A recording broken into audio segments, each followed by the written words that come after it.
hello. Hi. Hi, everybody. Welcome, welcome. I hope that, the audio's fine. Hello, hello.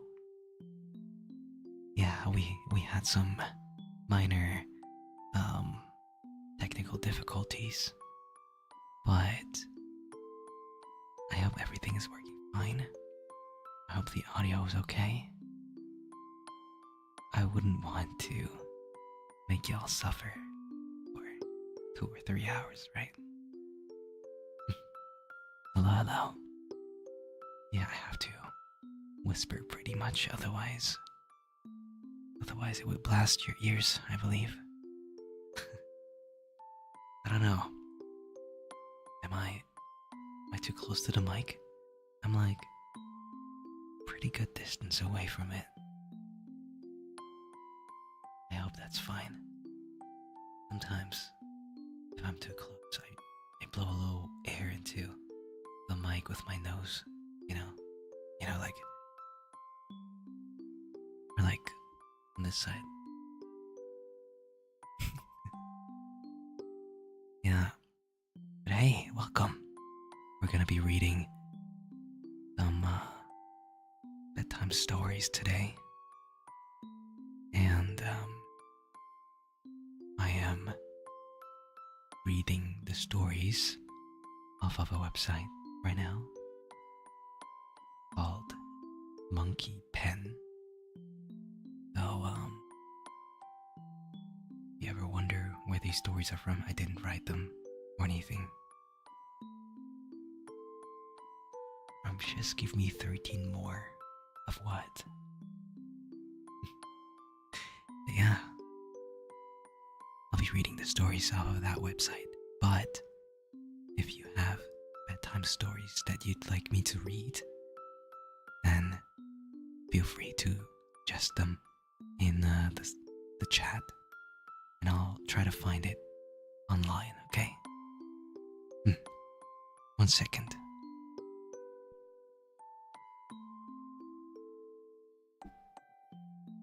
Okay. Really have to be careful not to cough or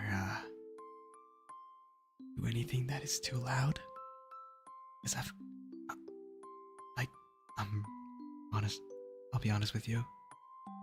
This will blast your ears otherwise. Is yaoi allowed?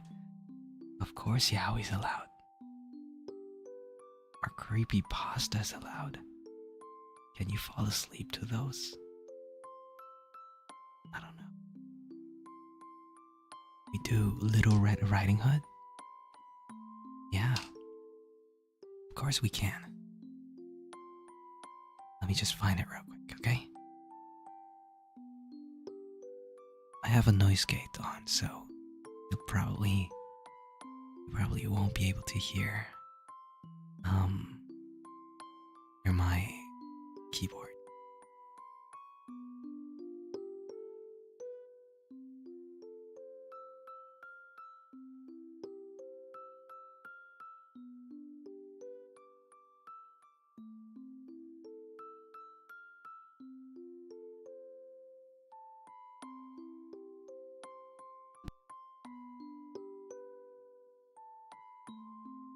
Alright, so there are 2 versions of this. One version, which is about 5 minutes long, if anything. Probably shorter than that. And the other version is the original. Or is it? Wait. I don't know if it's the original from the Brothers Grimm. But it's definitely longer. Would you like to have the longer one? That one's about like probably 10 minutes.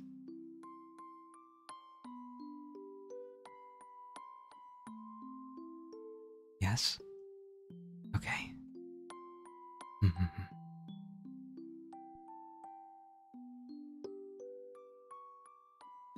Alright. Let's see.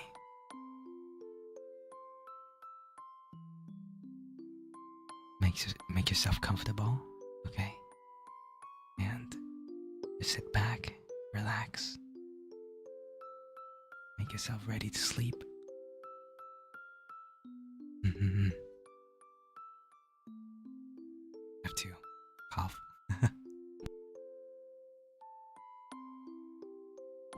Alright. Once upon a time, there was a dear little girl who was loved by everyone who looked at her, but most of all by her grandmother, and there was nothing that she would not have given to the child. Once she gave her a little cap of red velvet, which suited her so well she would never wear anything else. So she was always called Little Red Riding Hood. One day, her mother said to her, "Come, Little Red Riding Hood, here's a piece of cake and a bottle of wine. Tend to your grandmother. She's ill and weak, and they will do her good. Set out before it gets hot, and when you're going, walk nicely and quietly. Do not run off the path, or you may fall and break the bottle. And then your grandmother will get nothing. And when you go into a room, don't forget to say good morning. And don't peep into every corner before you do it. I will take great care," said Little Red Riding Hood to her mother, and gave her hand on it. The grandmother lived out in the wood, half a league from the village. Just as Little Riding Hood entered the wood, a wolf met her. Little Red Riding Hood did not know what a wicked creature he was. He was not at all afraid of him.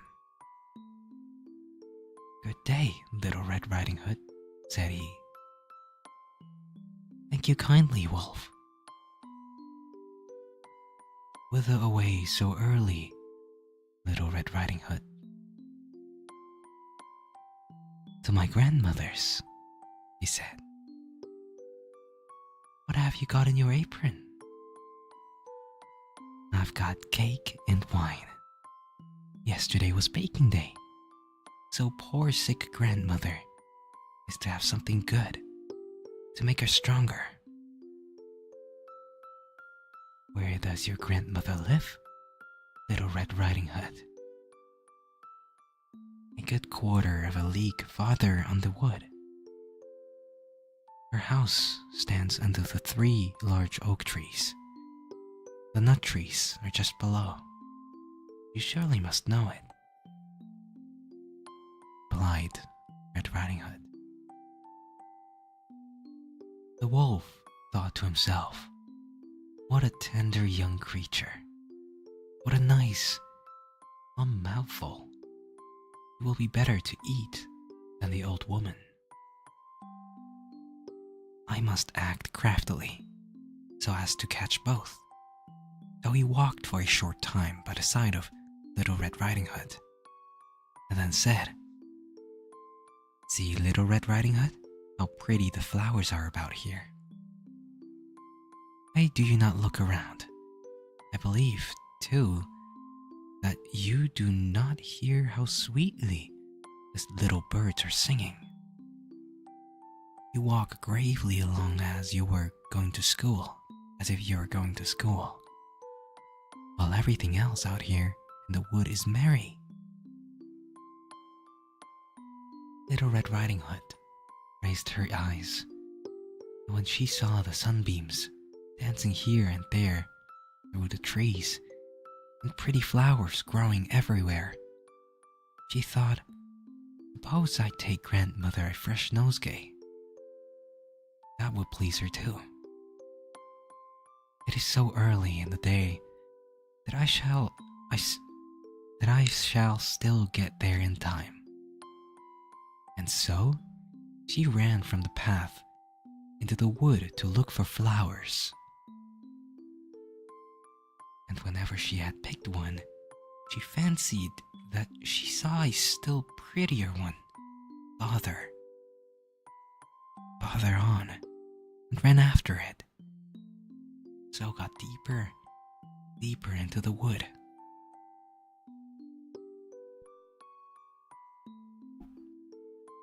Meanwhile, the wolf ran straight to the grandmother's house and knocked at the door. "Who's there?" "Little Red Riding Hood," replied the wolf. "She is bringing cake and wine. Open the door." "Lift the latch," called out the grandmother. "I am too weak and cannot get up." The wolf lifted the latch. The door sprang open. Without saying a word, he went straight to the grandmother's bed, devoured her. Then he put on her clothes, dressed himself in her cap, laid himself in bed, and drew the curtains. Little Red Riding Hood, however, had been running about picking flowers. When she had gathered so many that she could carry no more, she remembered her grandmother and set out on the way to her. She was surprised to find the cottage door standing open. When she went into the room, she had such a strange feeling that she said to herself, "Oh dear, how uneasy I feel today. And at other times, I like being with grandmother so much." She called out, "Good morning," but received no answer. So she went to the bed and drew back the curtains. There lay her grandmother, with her cap pulled over her face, and looking very strange. "Oh, grandmother," she said, "what big ears you have." "The better to hear you with, my child," was the reply. "But grandmother, what big eyes you have," she said. "The better to see you with, dear." "But grandmother, what large hands you have." "The better to hug you with." "Oh, but grandmother, what a terrible mouth you have." "The better to eat you with." And scarcely had the wolf said this, then with one bound he was out of bed, swallowed up Little Red Riding Hood. When the wolf had appeased his appetite, he lay down again in the bed, fell asleep, and began to snore very loud. The huntsman was just passing the house and thought to himself, "How the old woman is snoring. I must just see if she wants anything." So he went into the room, and when he came to the bed, he saw that the wolf was lying in it. "Do I find you here, you old sinner?" said he. "I have long sought you." Then, just as he was going to fire at him, it occurred to him that the wolf might have devoured the grandmother, and that she might still be saved. So he did not fire, but took a pair of scissors and began to cut open the stomach of the sleeping wolf. When he had made 2 snips, he saw the Little Red Riding Hood shining, and then he made 2 more snips.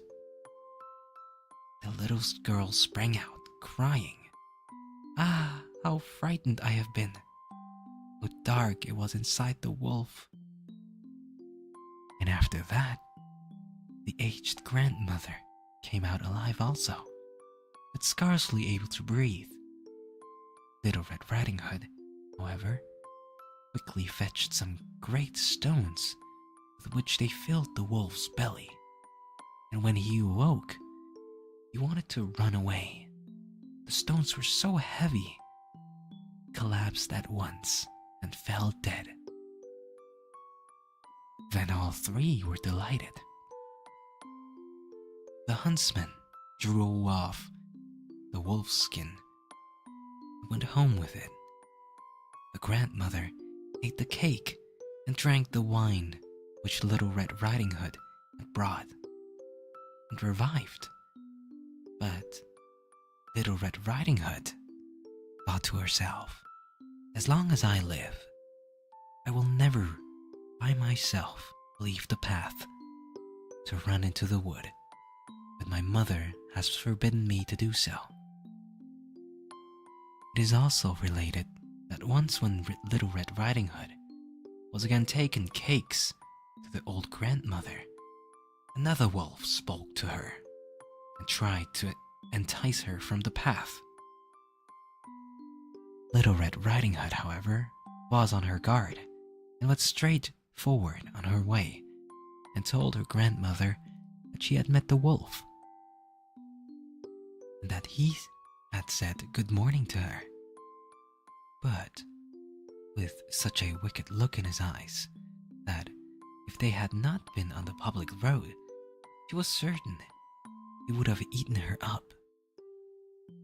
Well, said the grandmother, we will shut the door that he may not come in. Soon afterwards, the wolf knocked and cried, Open the door, grandmother. I am Little Red Riding Hood, and I'm bringing you some cakes. But they did not speak or open the door, so the grey beard stole twice or thrice round the house, and at last jumped on the roof, intending to wait until Little Red Riding Hood went home in the evening, then to steal after her and devour her in the darkness. But the grandmother saw what was in his thoughts. In front of the house was a great stone throw. So she said to the child, Take the pail, Little Red Riding Hood. I made some sausages yesterday. Now carry the water in which I boiled them to the trough. The trough? Little Red Riding Hood carried until the great trough was quite full. Then the smell of the sausages reached the wolf, and he sniffed and peeped down, and at last stretched out his neck so far that he could no longer keep his footing and began to slip, and slipped down from the roof straight into the great trough, and was drowned. Little Red Riding Hood went joyously home, and no one ever did anything to harm her again. The end. Well, that was Little Red Riding Hood, originally by the Brothers Grimm. I hope you liked it. Wait a second. R.I.P. Wolf. 2 wolves died, but deserved. My first time hearing it in English. Well, you're right. I originally only know it in German as well. Oh yeah. The 3 billy goats Gruff. Sure, do that one. Sleeping Beauty. We'll do that one next, okay? Let me just find it real quick.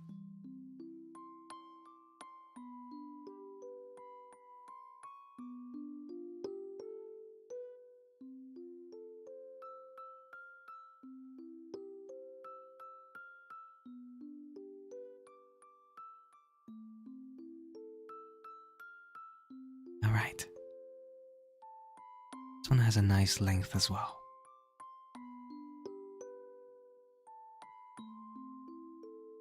Alright. Are you guys ready?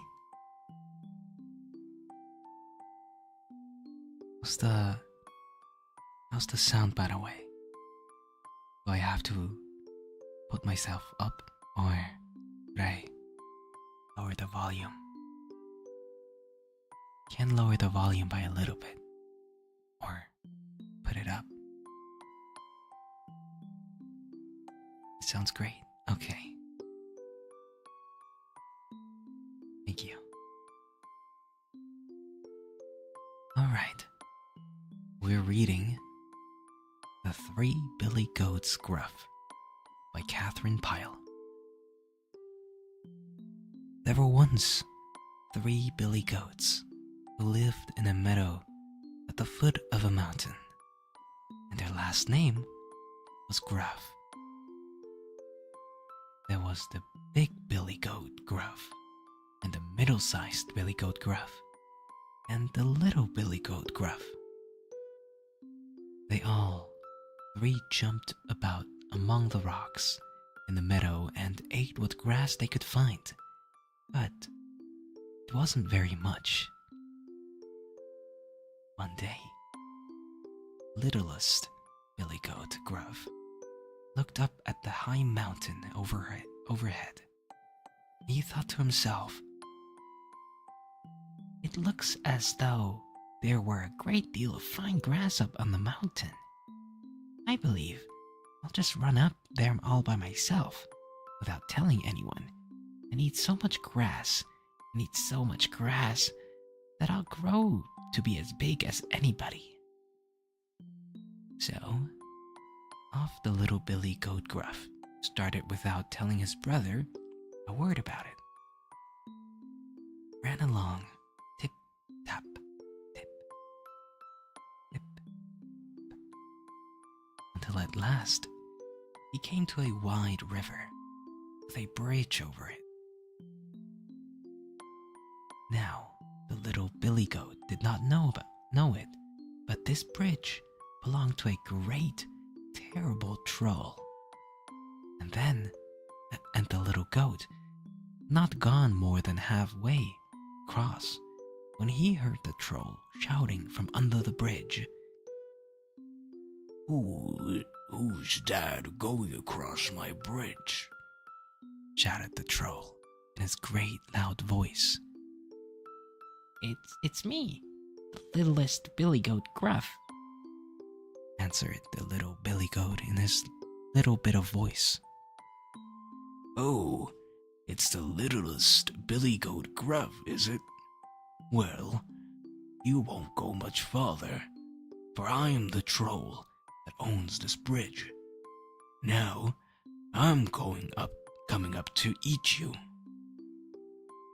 And with that, the troll looked up over the edge of the bridge.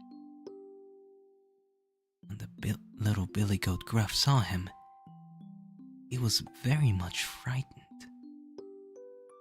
"Oh dear, good Mr. Troll, please don't eat me up," he cried. "I'm such a very little goat that I would scarcely be a mouthful for you. I have a brother who's a great deal bigger than I am. Well, wait till he comes, for he makes a much better meal for you than I would." But if he's much bigger than you, he may be tough. "Oh no, he's just as tender as I am." And a great deal bigger? "Oh yes, a great deal bigger." Very well then, I'll wait for him. Run along. So, little goat ran on. Hip, tap, hip, tap, hip, tap. Across the bridge. And up the mountain to where he was safe. Glad enough he was to be out of that scrape, I can tell you. Now, it was not very long after this that the middle-sized billy goat Gruff began to think he'd like to go up on the mountain too. He did not say anything about it to the great big billy goat Gruff, but off he set, all by himself. Trap, trap, trap, trap, trap. After a while, he came to the bridge where the troll lived. He stepped out upon it. Trap, trap, trap, trap. He barely reached the middle of it when the troll began shouting at him in his great voice. Who's that going across my bridge? It's me, the middle-sized billy goat Gruff, answered the middle-sized billy goat in his middle-sized voice. Oh, it is it? Then you're the very one I've been waiting for. I'm the troll that owns this bridge. Now, I'm coming to eat you up. At that, the middle-sized billy goat Gruff was in a great fright. Oh dear, Mr. Troll, good Mr. Troll, please don't eat me up. I have a brother that's a great deal bigger than I am. Just wait till he comes along, or he'd make a much better meal for you than I would. A great deal bigger? Yes, great deal bigger. Very well then. Run along, and I'll wait till he comes. Only the biggest goat there is fit to make a meal for me. The middle-sized billy goat was not slow to run along as the troll bade him. He hurried across the river and up the mountain as fast as he could go. Trappity trap, trappity trap, trappity trap. And just weren't he and his little brother glad to see each other again, and to be safely over the troll's bridge and up where the good grass was.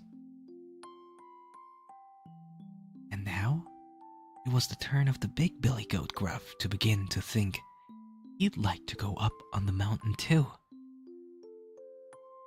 I believe that's where the little billy goat Gruff and the middle-sized billy goat Gruff have gone, said he to himself. I don't look out. They'll be growing so fat up there that they'll be as big as I am. I think I'd better go and eat the long green mountain grass too. So, the next morning, off he set in the pleasant sunshine. Clump, clump, clump, clump, clump, clump. He was so big, you could hear his hooves pounding on the stone while he was still a mile away. After a while, he came to the bridge where the troll lived, and out he stepped on it. Clump, clump, clump, clump.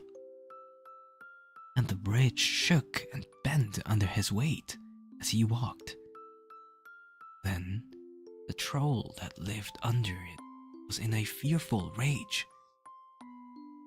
Who's that going across my bridge? He bellowed, and his voice was so terrible that all the little fish in the river swam away, hid under the rocks at the sound of it.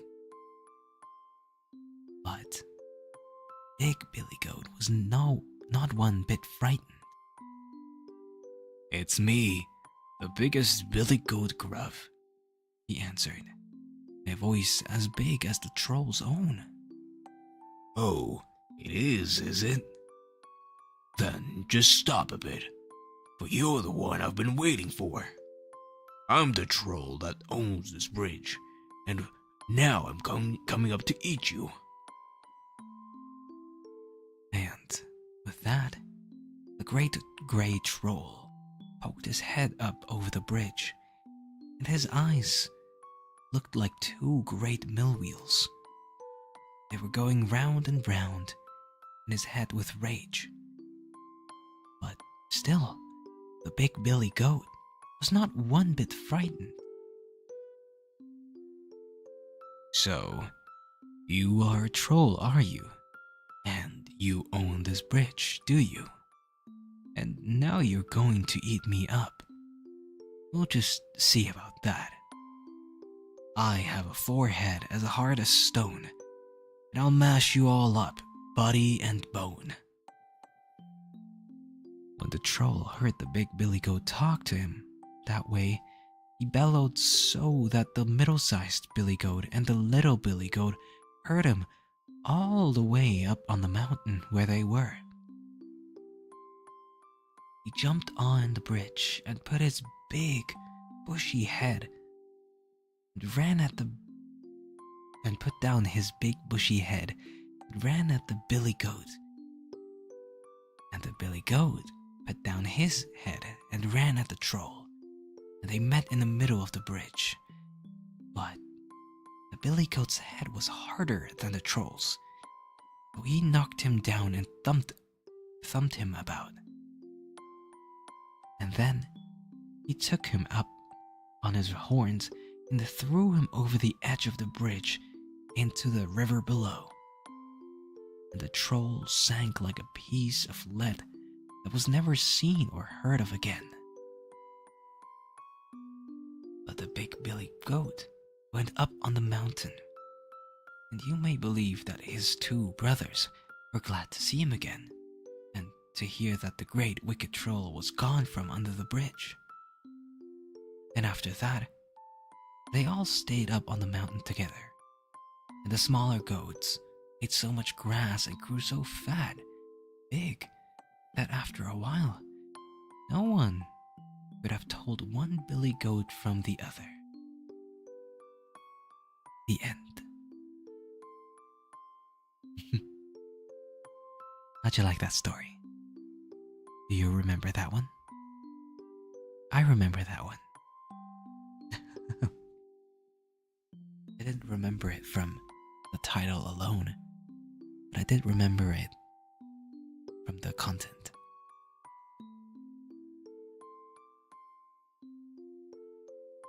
It's been a long time. Yeah, it really has been.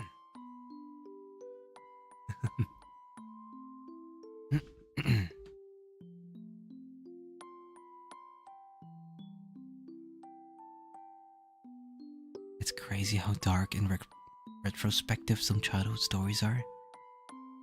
Well, have you ever heard of German bedtime stories? These are really grim.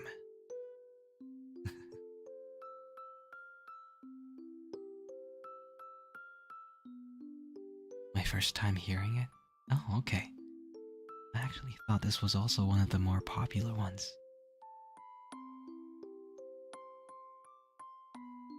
They're grim, get it? Good one. Very funny. I see. Cass has taught you a lot about humor, right?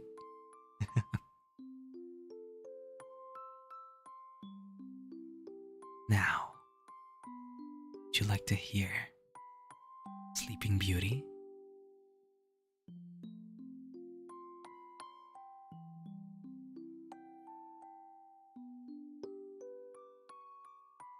Zach reading a bedtime story in all German would be odd, nice. I don't know. Let's see. Sleeping Beauty.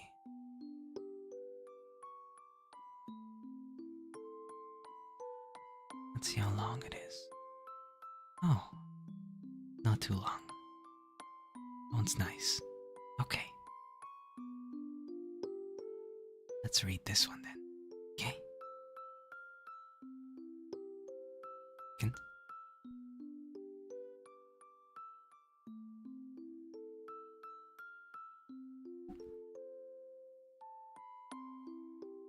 Okay.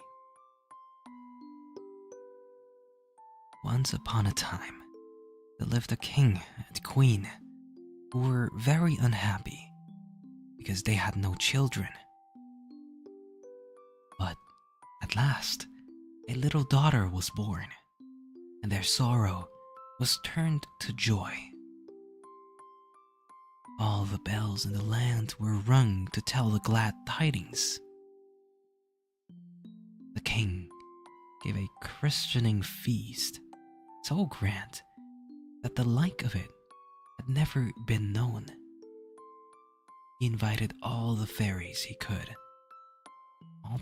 could find in the kingdom. There were 7 of them. 7 to come to the christening as godmothers. He hoped that each would give the princess a good gift. When the christening was over, the feast came. For each of the fairies was placed a plate with a spoon, a knife, and a fork, all pure gold. But alas, as the fairies were about to seat themselves at the table, there came into the hall a very old fairy who had not been invited.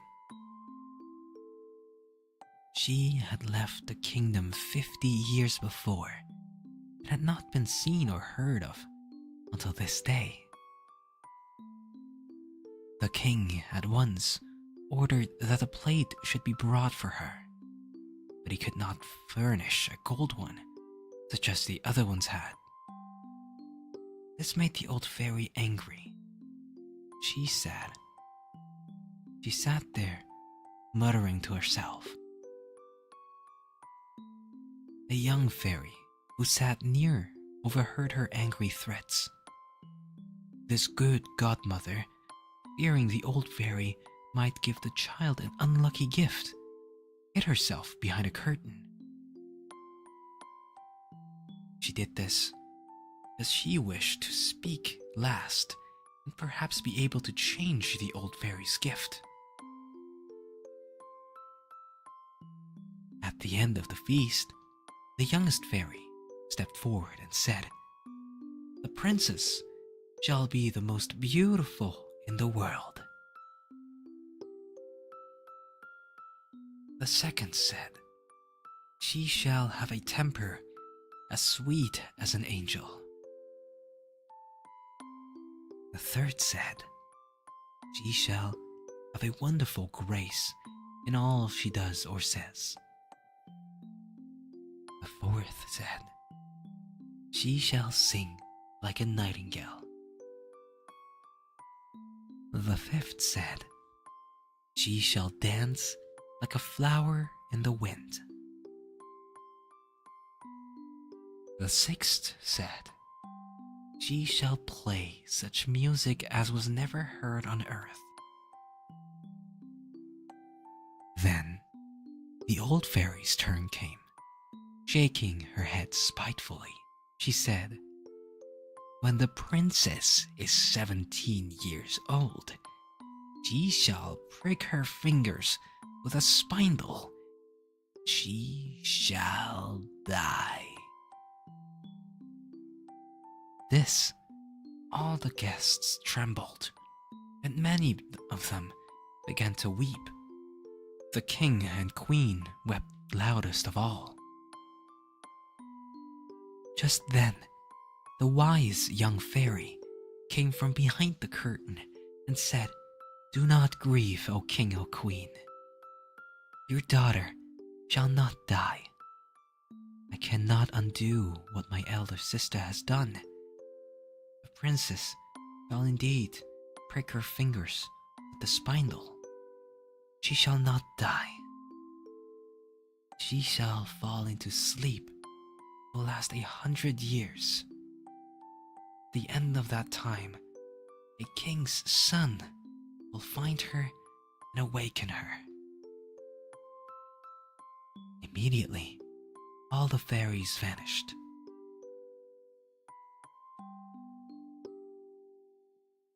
The king, hoping to save his child, even from this misfortune, commanded that all spindles should be burned.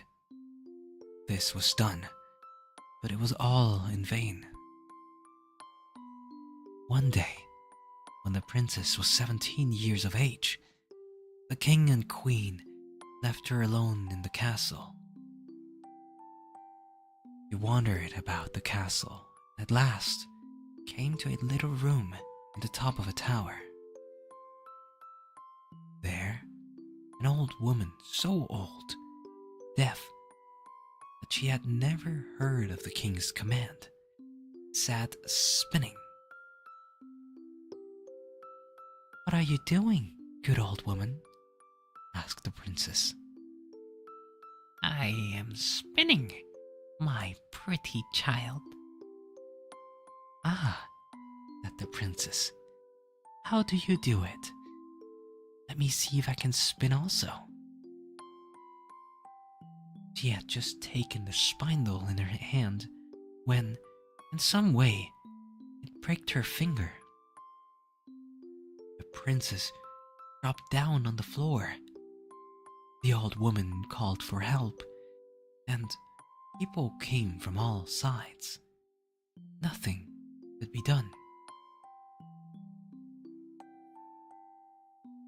When the good young fairy heard the news, she came quickly to the castle. She knew that the princess must sleep 100 years and would be frightened if she found herself alone. She awoke. So the fairy touched her magic wand, all in the palace except the king and the queen. Ladies, gentlemen, pages, waiting maids, footmen, grooms in the stable, and even the horses, she touched them all. They all went to sleep just where they were, and the wand touched them. Some of the gentlemen were bowing to the ladies. The ladies were embroidering. The grooms stood currying their horses, and the cook was slapping the kitchen boy. The king and the queen departed from the castle, giving orders that no one was to go near it. This command, however, was not needed. In a little while, there sprang around the castle a wood so thick that neither man nor beast could pass through it. A great many changes take place in 100 years. The king, no other child, and when he died, his throne was passed to another royal family. Even the story of the sleeping princess was almost forgotten. One day, the son of the king, who was then reigning, was out hunting. He saw towers rising above a thick wood. He asked what they were, but no one could answer him. At last, an old peasant was found who said, "Your Highness, 50 years ago, my father told me that there is a castle in the woods where a princess sleeps, the most beautiful princess that ever lived. It was said that she must sleep there 100 years, she would be awakened by a king's son. At this, the young prince determined to find out the truth for himself. He leaped from his horse and began to force his way through the woods. To his astonishment, stiff branches gave way and then closed again, allowing none of his companions to follow. A beautiful palace rose before him. In a courtyard, the prince saw horses and men who looked as if they were dead, but he was not afraid and boldly entered the palace.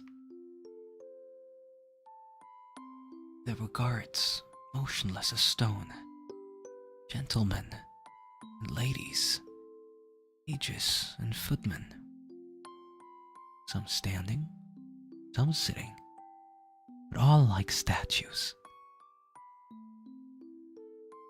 At last, the prince came to a chamber of gold, where he saw upon a bed the fairest sight one ever beheld, a princess of about 17 years, who looked as if she had just fallen asleep.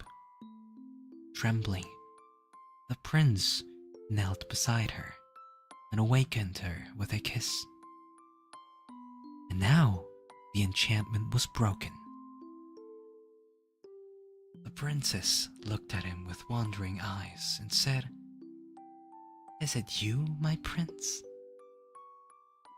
I have waited for you long. So happy." Oh. Princess. No. Huh? Wait. So happy were the two that they talked hour after hour. In the meantime, all in the palace awakened, and each began to do what he was doing when he fell asleep. The gentlemen went on bowing to the ladies. The ladies went on with their embroidery. The grooms went on currying their horses. The cook went on slapping the kitchen boy. And the servants began to serve the supper. Then, the chief lady in waiting was ready to die of hunger, told the princess aloud that supper was ready. The prince gave the princess his hand, and they all went into the great hall for supper. That very evening, the prince and princess were married. The next day, the prince took his bride to his father's palace, and there they lived happily ever after. Yay! Sleeping Beauty.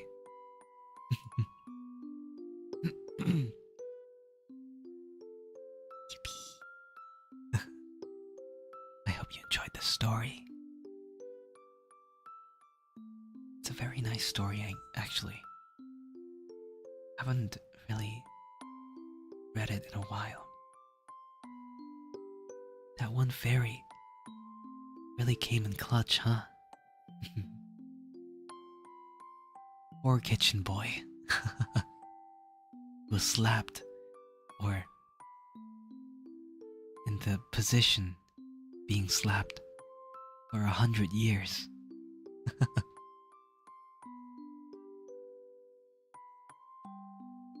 Slapped for 100 years. Would you guys want that? Of course you wouldn't, right?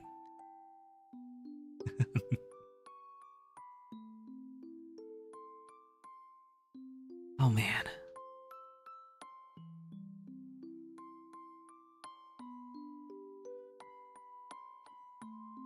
Kitchen boy's cheeks must have been so red. You're right. Is there another story you'd like me to read? Otherwise, I'll just read one from the website that I have open.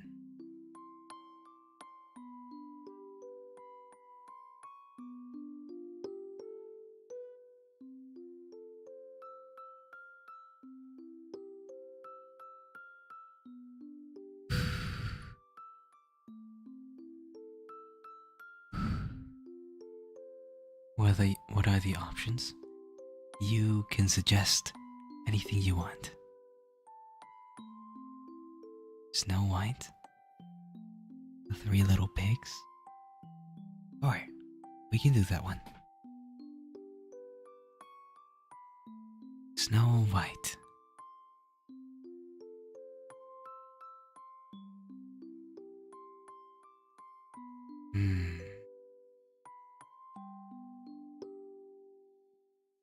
There we go.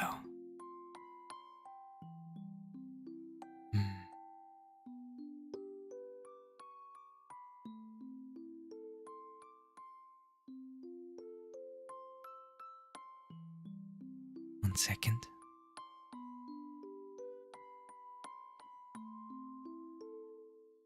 Wow. Snow White is pretty long.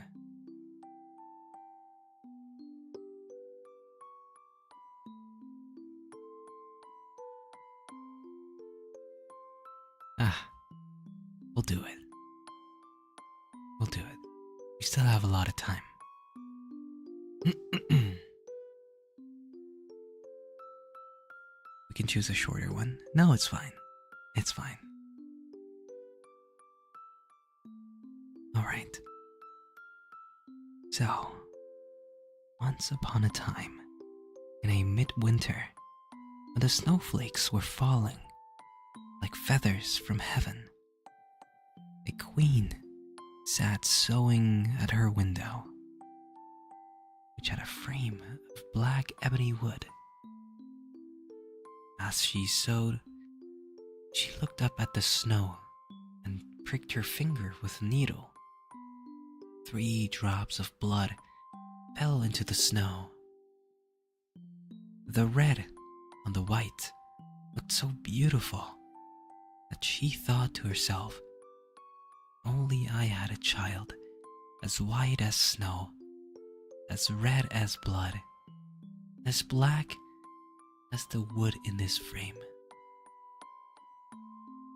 Soon afterward, she had a little daughter who was as white as snow, as red as blood, and as black as ebony wood. And therefore, they called her Little Snow White. As soon as the child was born, the queen died. A year later, the king took himself another wife. It was a beautiful woman. She was proud and arrogant, and she could not stand anyone might surpass her in beauty. She had a magic mirror.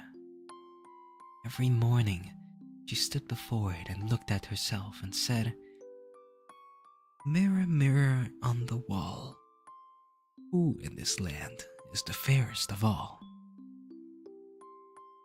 To this, the mirror answered, "You, my queen, are the fairest of all."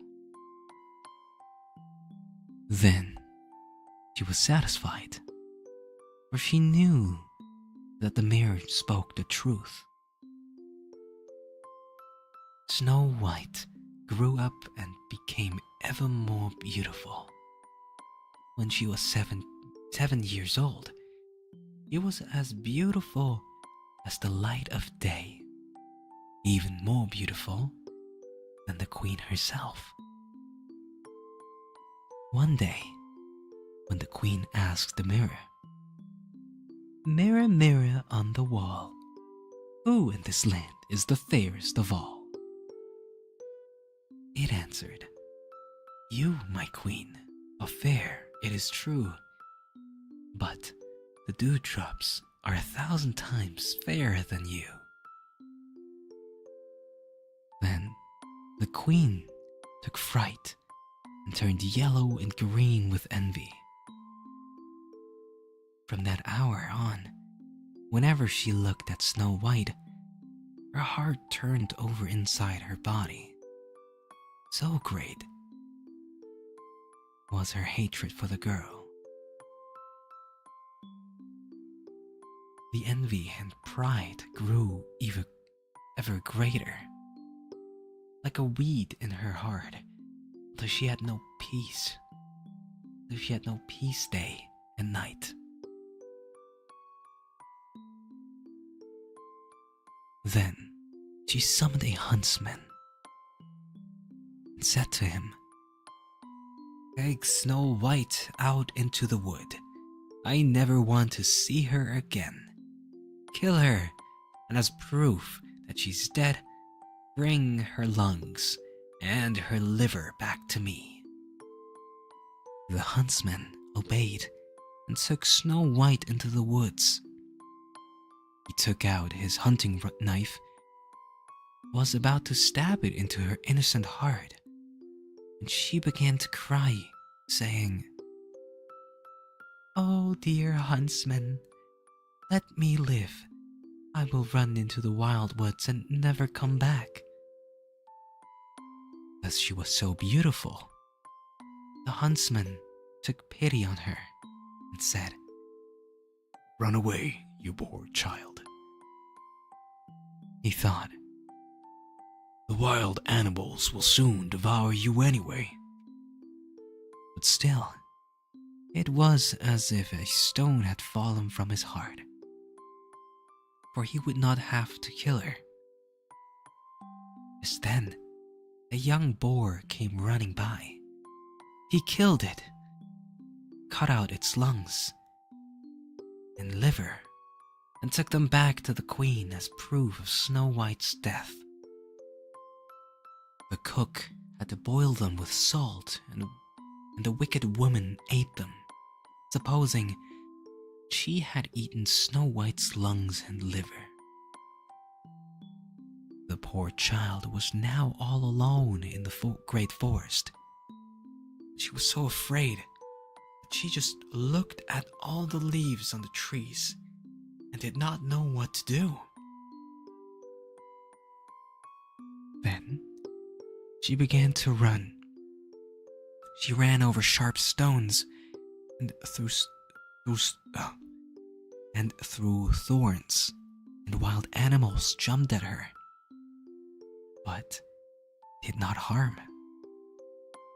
She ran as far as her feet could carry her, and just as evening was about to fall, she saw a little house and went inside in order to rest.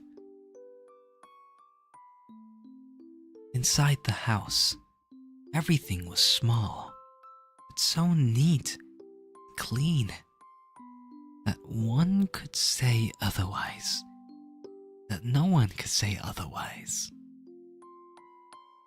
There was a little table with a white tablecloth, 7 little plates, and each plate had a spoon, and there were 7 knives and forks, and 7 mugs as well.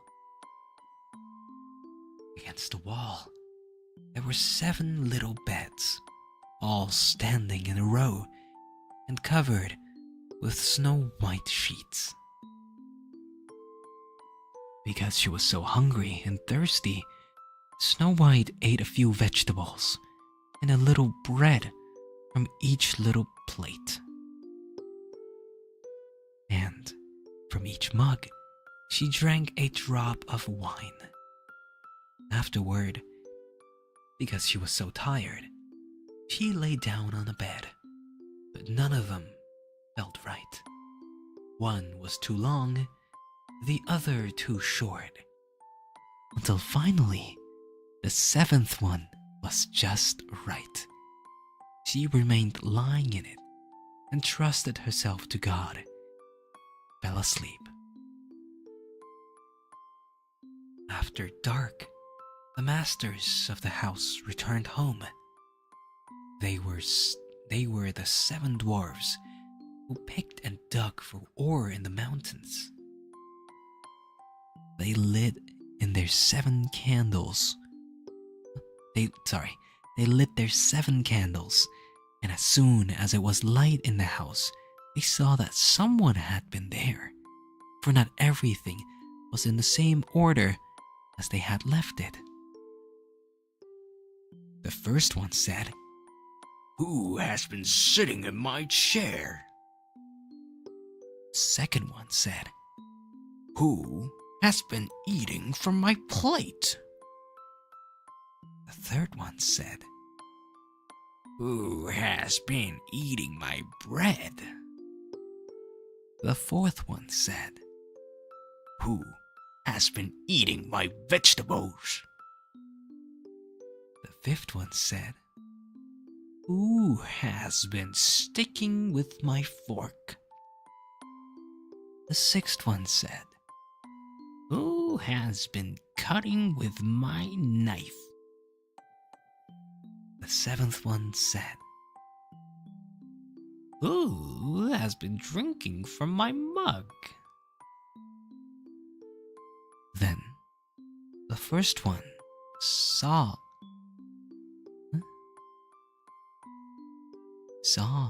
that there was a little imprint in his bed and said, "Who stepped in my bed?" The others came running and shouted, "Someone has been lying in mine as well." But the seventh one, looking at his bed, found Snow White lying there asleep. The 7 dwarfs all came running up, and they cried out with amazement. They fetched their 7 candles and shone the light on Snow White. "Oh, good heaven! Oh, good heaven!" They cried. "This child is so beautiful!" They were so happy that they did not wake her up, but let her continue to sleep there in the bed. 7th dwarf had to sleep with his companions, Yowie, 1 hour with each one. Root Yowie, and then the night was done. The next morning, Snow White woke up, and when she saw the 7 dwarfs, she was frightened. They were friendly and asked, "What is your name?" "My name is Snow White," she answered. "How did you find your way to our house?" The dwarfs asked further. Then she told them that her stepmother had tried to kill her, that the huntsman had spared her life, that she had run the entire day, finally coming to their house. The dwarfs said, "If you will keep house for us, and cook, bake beds, wash, sew, and knit, and keep everything clean and orderly, then you can stay with us, and you shall have everything that you want." "Yes," said Snow White, "with all my heart." So she kept house for them. Every morning, they went into the mountains looking for ore and gold.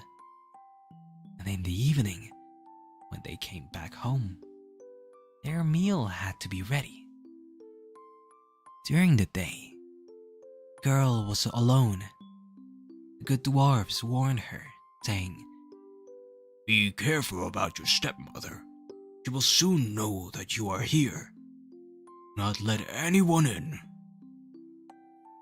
Now the queen, believing that she had eaten Snow White's lungs and liver, could only think that she was again first and most beautiful woman of all. She stepped before the mirror and said, Mirror, mirror on the wall, who in this land is the fairest of all? It answered, You, my queen, are fair, it is true. But Snow White, beyond the mountains, with the 7 dwarfs, is still 1,000 times fairer than you. This startled the queen, for she knew that the mirror did not lie, and she realized that the huntsman had deceived her, and that Snow White was still alive. Then she thought, and thought again, how she could kill Snow White. For as long as she was not the most beautiful woman in the entire land, her envy would give her no rest. Excuse me. At last, she thought of something. Coloring her face, she disguised herself as an old peddler woman, so that no one would recognize her. In this disguise, she went to the house of the 7 dwarfs. Knocking on the door, she called out, Beautiful wares for sale, for sale. Snow White peered out the window and said, Good day, dear woman. What do you have for sale? Good wares, beautiful wares, She answered. Bodice laces, I think that's how you pronounce that. Bodice laces in all colors. And she took out one that was braided from colorful silk. Would you like this one? I can let that honest woman in, thought Snow White. Then unbolted the door and bought the pretty bodice lace. Bodice? Bodice, right? Yes, Child, said the woman. how you look. Let me lace you up properly. The unsuspecting Snow White stood before her and let her do up the new lace. But the old woman pulled so quickly, so hard, Snow White could not breathe.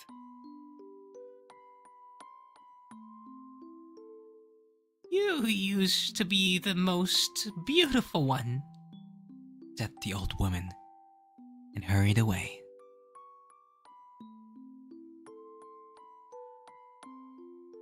Not long after, in the evening time, the 7 dwarfs came home.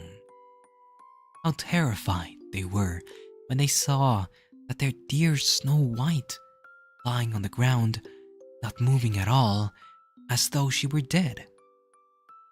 They lifted her up, and seeing that she was too tightly laced, they cut the lace in 2. Then she began to breathe a little. Little by little, she came back to life.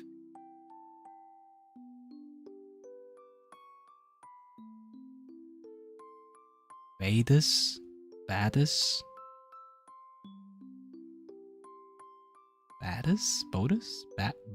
Badus? Sorry. I'm still a little confused about that word. I don't even know what it describes. It's okay. Nobody cares. I would never use that word anyway. Bodus? Bodus. It's like a corset. Oh. Okay. Keep that in mind. Thank you.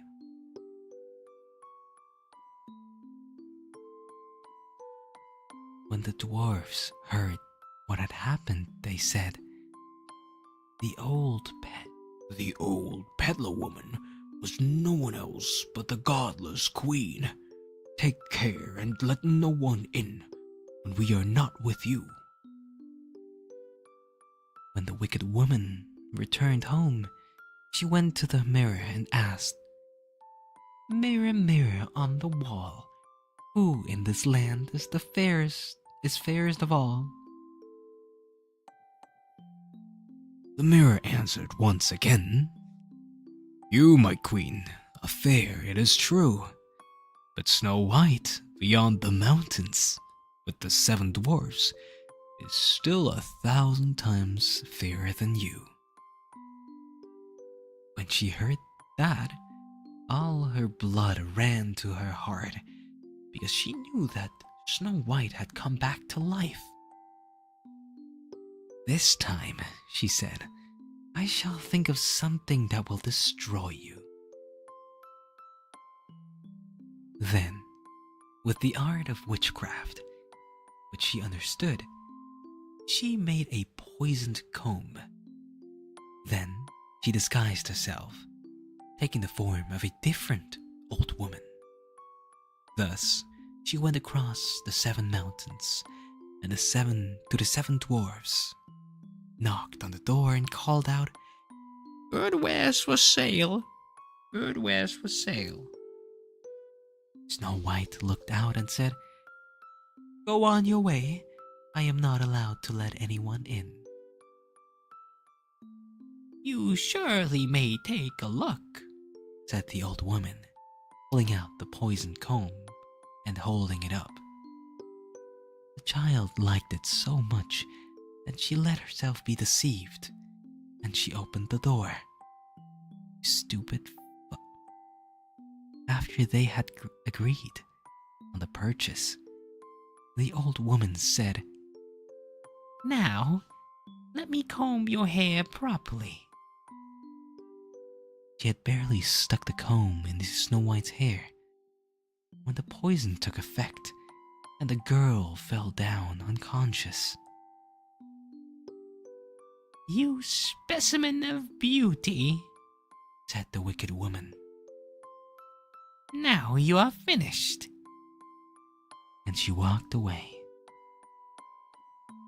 Fortunately, it was almost evening, and the 7 dwarfs came home.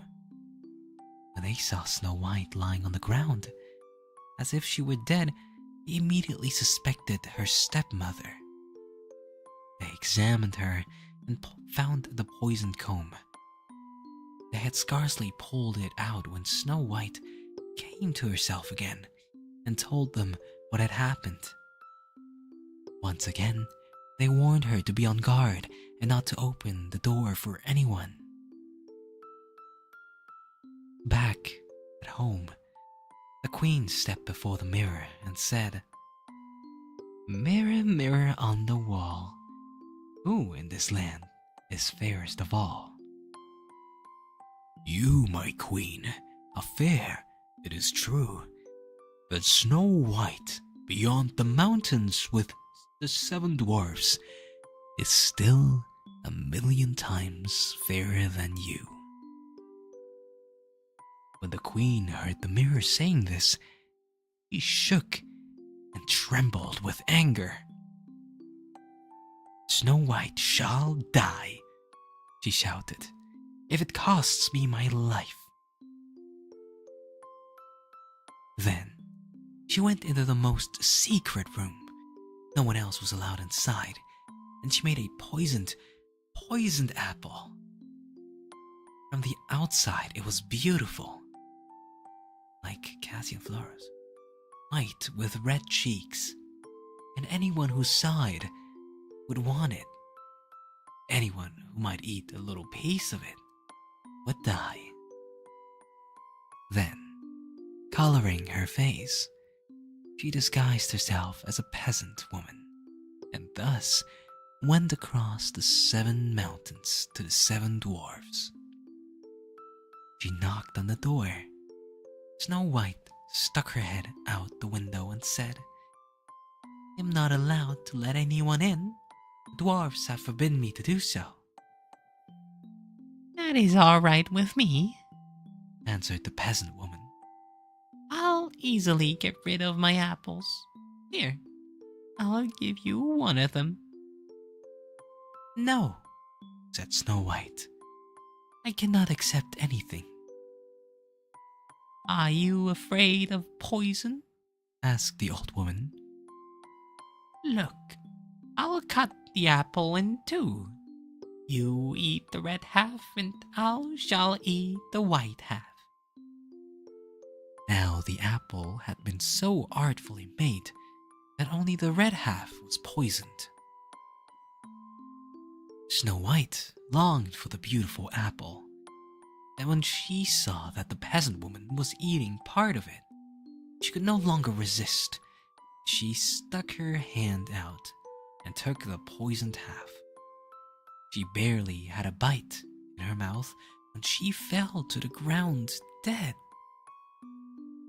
The queen looked at her with a gruesome stare and laughed loudly and said, White as snow, red as blood, black as ebony wood. This time the dwarves cannot awaken you. Back at home, she asked her mirror, Mirror, mirror on the wall, who in this land is the fairest of all?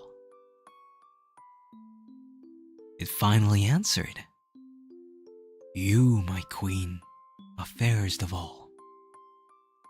Then her envious heart was at rest, as well as an envious heart can be at rest. When the dwarves came home that evening, they found Snow White lying on the ground. She was not breathing at all. She was dead. They lifted her up, looked for something poisonous. They undid her laces. They combed her hair. They washed her with water and wine. Nothing helped. Excuse me, 1 second.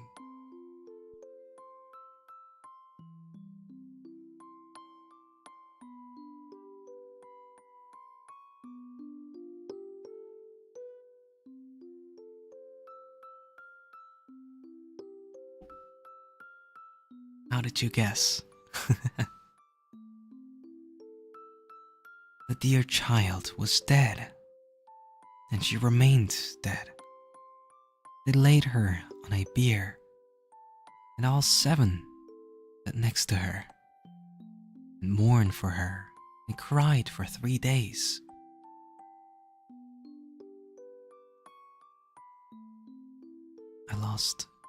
Wait. They were going to bury her, but she still looked as fresh as a living person, and still had her beautiful red cheeks. They said, We cannot bury her in the black earth. And they had a transparent glass coffin made, so she could be seen from all sides. They laid her inside, with a golden letter wrote on it her name, and that she was a princess. Then they put the coffin outside on a mountain, and one of them always stayed with it and watched over her. The animals, too, came and mourned for Snow White. First an owl, then a raven, finally a dove. Snow White lay there in the coffin a long, long time, and she did not decay, but looked like she was asleep, for she was still as white as snow, and as red as blood, and as black-haired as ebony wood. Now it came to pass that a prince entered these woods, and happened onto the dwarf's house, where he sought shelter for the night. He saw that the coffin on the mountain with beautiful Snow White in it. He read that what was written on it with golden letters. Then he said to the dwarves, "Let me have the coffin. I'll give it to you. I'll give you anything you want for it." But the dwarfs answered, "We will not sell it for all the gold in the world." Then he said, "Then give it to me, for I cannot live without being able to see Snow White. I will honor her and respect her as my most cherished one." As he thus spoke, the good dwarfs felt pity for him and gave him the coffin. The prince had his servants carried away on their shoulders, but then it happened that one of them stumbled on some brush, and this dislodged from Snow White's throat a piece of poisoned apple that she had bitten off. Not long after, she opened her eyes, lifted the lid from the coffin, and sat up. She was fully alive again. "Good heavens, where am I?" she cried out. The prince said joyfully, "You are with me." He told her what had happened, and then said, "I love you more than anything else in the world. Come with me to my father's castle. You shall become my wife." Isn't she 7? Snow White loved him, and she went with him. Their wedding was planned with great splendor and majesty. Snow White's godless stepmother was also invited to the feast. After putting on her beautiful clothes, she stepped before her mirror and said, "Mirror, mirror on the wall, who is in this land is fairest of all?" The mirror answered, "You, my queen, are fair, it is true, but the young queen is 1,000 times fairer than you." The wicked woman uttered a curse, and she became so frightened that she did not know what to do. At first, she did not want to go to the wedding, but she found no peace. She had to go and see the young queen. When she arrived, she recognized Snow White, and terrorized, she could only stand there without moving. Then, they put a pair of iron shoes into burning coals. They were brought forth with tongues and placed before her. She was forced to step into the red-hot shoes and dance until she fell down dead. The end. Wow. Wow.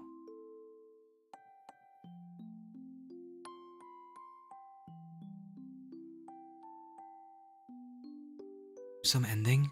Yeah, kind of, huh?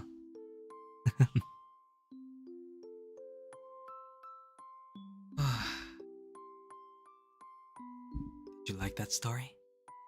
Sorry, I'm a little far away from the mic. Did you like that story? That nice? Yeah.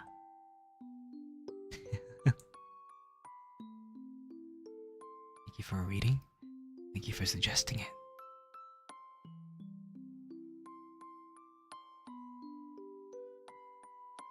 The best part of the story was stupid Yeah, that was in the story as well.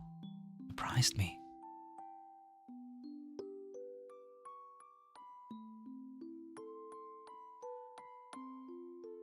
Now, would you like to hear the 3 little piggies?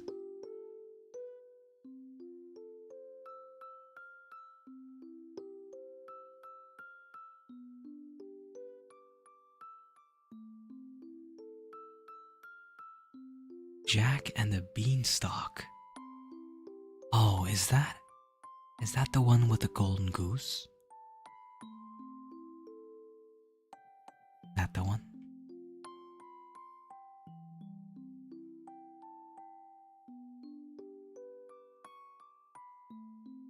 Let me find it. The Three Little Pigs.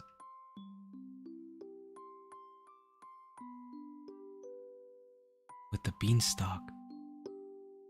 Yeah, but isn't it about Jack going up that beanstalk into a giant's castle or giant's house to steal a golden goose? Sorry, a goose that lays golden eggs?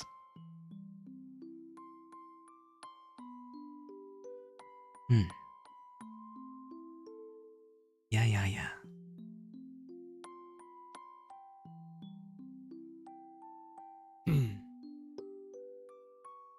Spoilers? Hey, come on.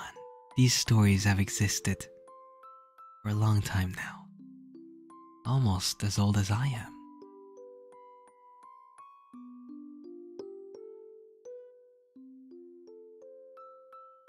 Alright. Let me just find the three piggies first.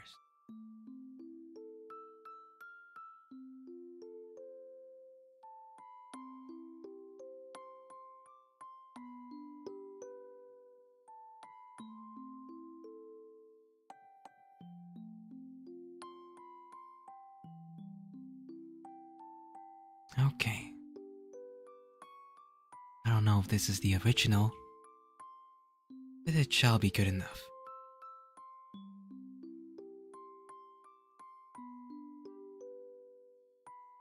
The Three Little Pigs. Once upon a time, 3 little pigs left their mother and their home in order to seek their own fortunes and to build their own houses. The 3 little pigs gathered materials for their houses. The first little pig chose to build his house from straw. The second little pig chose to build his house from sticks.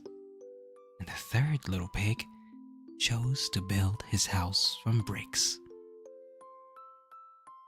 Suddenly, the big bad wolf came upon the first little pig's house. He knocked on the door.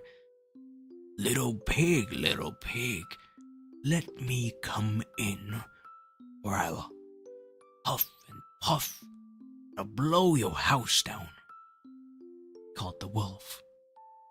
The little pig felt safe in his house, so he shouted back, "Not by the hair on my chinny chin chin."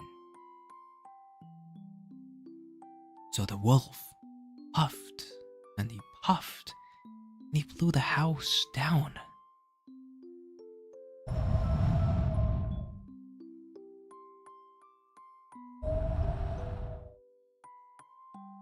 So the little pig escaped and ran into his brother's house of sticks. The wolf followed, excited that he might get to eat 2 little pigs. Little pigs, let me come in, he called, or I'll huff and I'll puff and I'll blow your house down. Not by the hair on our chinny chin chins, the 2 little pigs called back.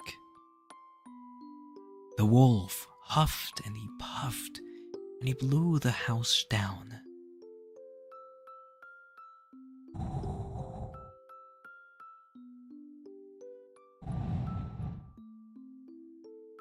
Two little pigs raced to their brother's house of bricks. The wolf followed them, and once he reached the house, he began to shout, Little pigs, let me come in, or I'll huff and puff and I'll blow your house down. Not by the hair on our chinny chins. The three little pigs shouted back. The wolf huffed and he puffed, and he huffed and he puffed, but he could not blow the house down.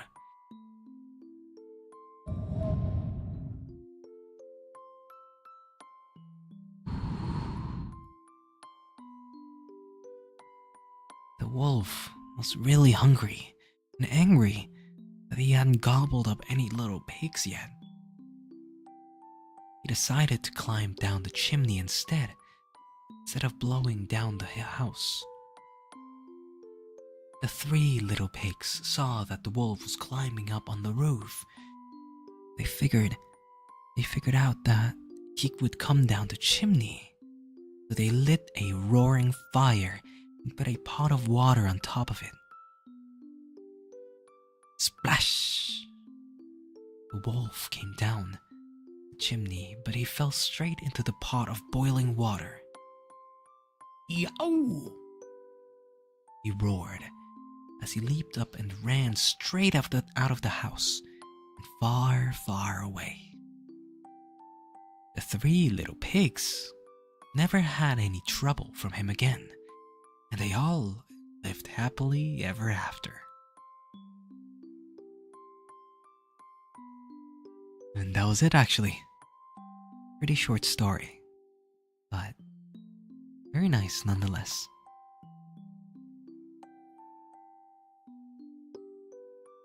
We eating wolf tonight? Oh yeah? What happened, Bella? Why you crying?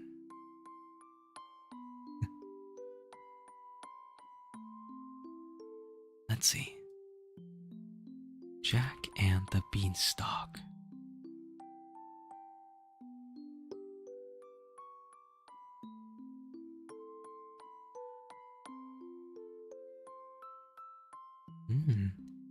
Relatively long. We can do it. Alright. Let me drink some water.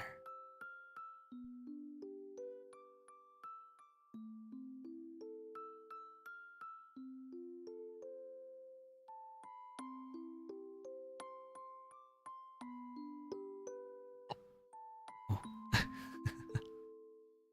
The wolf could blow harder? Yeah? Should I demonstrate? I can demonstrate.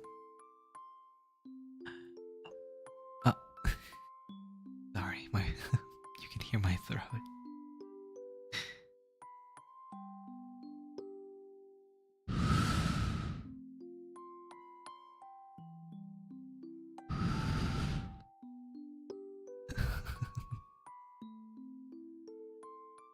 Good night, good night.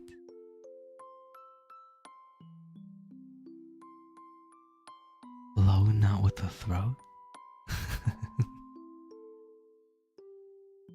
Well.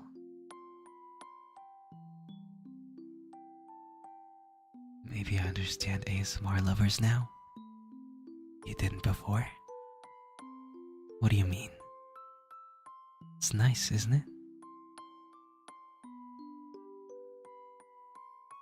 So, I'm gonna read Jack and the Beanstalk now. There was once upon a time a poor widow who had an only son named Jack and a cow named Milky White. All they had to live on was the milk the cow gave every morning, which they carried to the market and sold. Until one morning, Milky White gave no milk. What shall we do? What shall we do? Said the widow, wringing her hands. Cheer up, mother. I'll go and get work somewhere, said Jack. We've tried that before, and nobody would take you. You're useless, said his mother, We must sell Milky White, and with the money, start a shop or something. All right, Mother, said Jack. It's market day today. I'll soon sell Milky White, and then we'll see what we can do. So he took the cow, and off he started. Moo! He hadn't gone far, but when he met a funny-looking old man, who said to him, Good morning, Jack. Good morning to you, said Jack, and wondered how he knew his name. Well, Jack, where are you off to? Said the man. I'm going to market to sell our cow there. Moo. Oh, you look the proper sort of chap to sell cows, said the man. I wonder if you know how many beans make 5. 2 in each hand and 1 in your mouth, said Jack, as sharp as a needle. Right you are, says the man. And here they are, the very beans themselves. He went on, pulling out of his pocket a number of strange-looking beans. As you are so sharp, said he, I don't mind doing a swap with you. Your cow for these beans. Go along, said Jack. You take me for a fool. You don't know what these beans are, said the man. If you plant them overnight, by morning they grow right up to the sky. Really? Said Jack. You don't say so. Yes. Oh. Yes, that is so. If it doesn't turn out to be true, you can have your cow back. Right, said Jack, and handed him over Milky White, then pocketed the beans.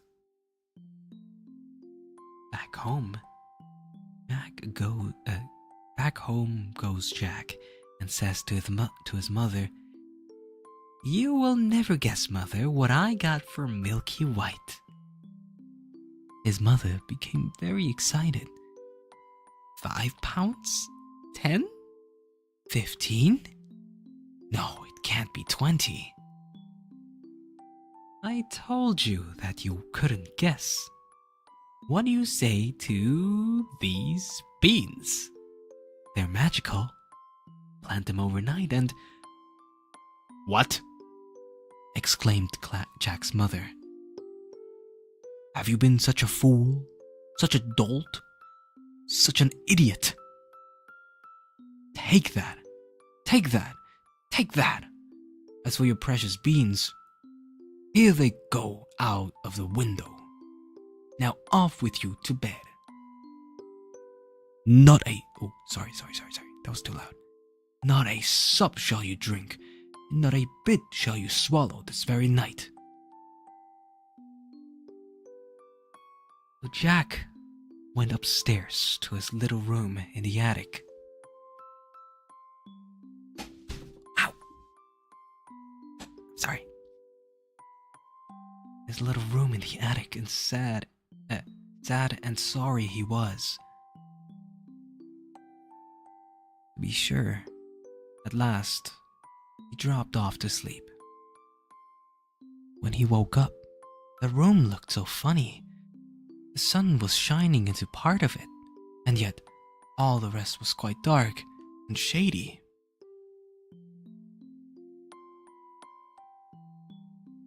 Was that immersion or accidental? I can't tell. Well, that just speaks for my my acting expertise, am I right? No, that was not intended. Jack jumped up and went to the window. What do you think he saw? Why, the beans his mother had thrown out of the window into the garden had sprung up into a giant beanstalk, which went up and up and up until it reached the sky. So the man spoke truth after all.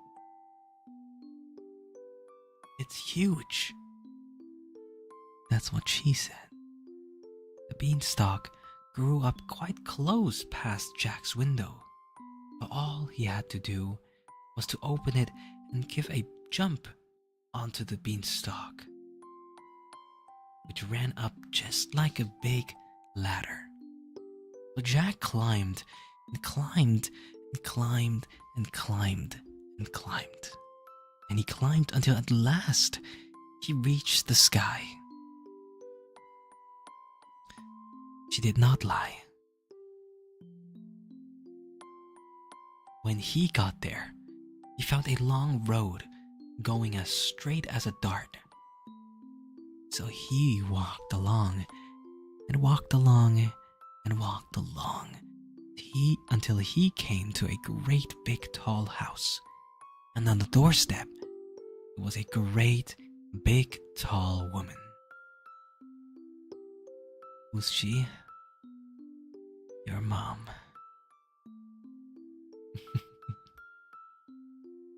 I'm kidding, that's something Cass would say, not me.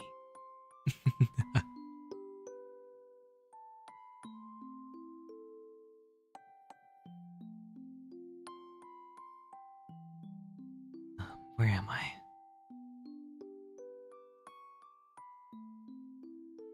Oh yeah. On the doorstep, there was a great big tall woman. "Good morning, ma'am," said Jack, quite politely. "Would you be so kind as to give me some breakfast?" For he was as hungry as a hunter. "It's breakfast you want, is it?" said the great big tall woman. "It's breakfast you'll be if you don't move off from here. My man is an ogre, and there's nothing he likes better than boys boiled on toast. You'd better be moving on, or he'll be coming." "If you what now?" "Oh, please, Mom." "Huh? Please, Mom, do give me something to eat, Mom. I've had nothing to eat since yesterday morning. Really and truly. Please, Mom," said Jack. "I may as well be boiled as die of hunger." Well, the ogre's wife was not half so bad after all, so she took Jack into the kitchen and gave him a hunk of bread and cheese and a jug of milk.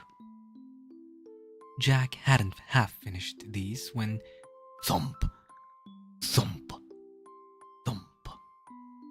The whole house began to tremble with the noise of someone coming. What now? "Goodness gracious me, it's my old man," said the ogre's wife. "What on earth shall I do?" "Come along and quick and jump in here." She bundled Jack into the oven just as the ogre came in. It was a big one, to be sure. At his belt, he had 3 calves strung up by the heels, and he unhooked them and threw them down onto the table and said, Fee, fi, fo, fum. I smell the blood of an Englishman. Be he alive or be he dead, I'll have his bones to grind my bread.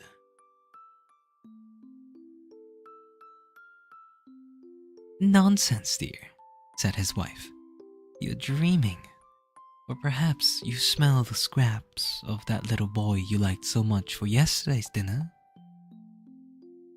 Here you go, and have a wash and tidy up. By the time you come back, your breakfast will be ready for you." So off the ogre went, and Jack was going to jump out of the oven and run away when the woman told him, "Wait till he's asleep. He always has a doze after breakfast." Well, the ogre had his breakfast, and after that, he went to a big chest, and he took out a couple of bags of gold, and down he sat and counted until at last his head began to nod and he began to snore until the whole house shook again.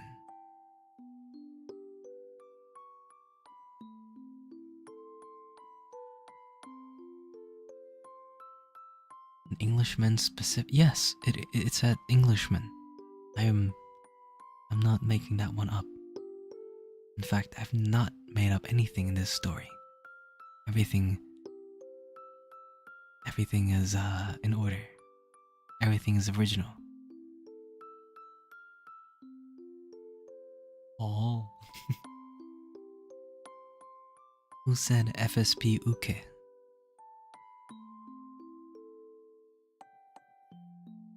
Jack then crept out on tiptoe from the oven, and as he was passing the ogre, took one of the bags of gold from under his arm, and off he peltered until he came to the beanstalk.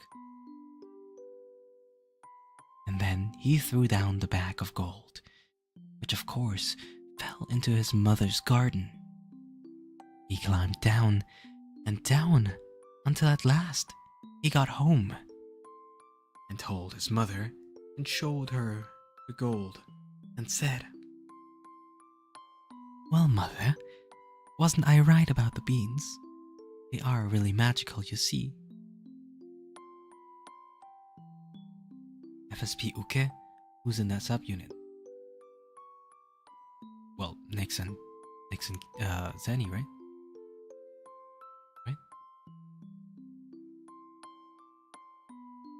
So they lived on that bag of gold for some time, until at last they came to the end of it, and Jack made up his mind to try his luck once more at the top of the beanstalk.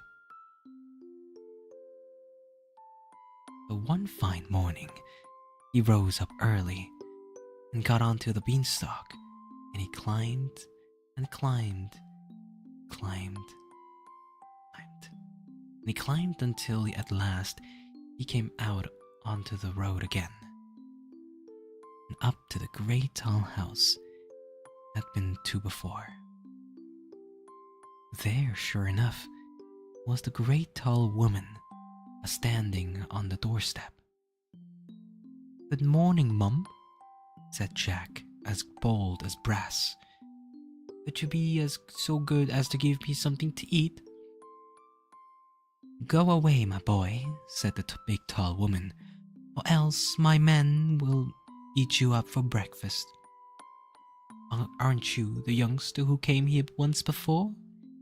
Do you know that very day my men missed one of his bags of gold?" "That's strange, Mum," said Jack. "I dare say I could tell you something about that, but I'm so hungry I can't speak until I've had something to eat."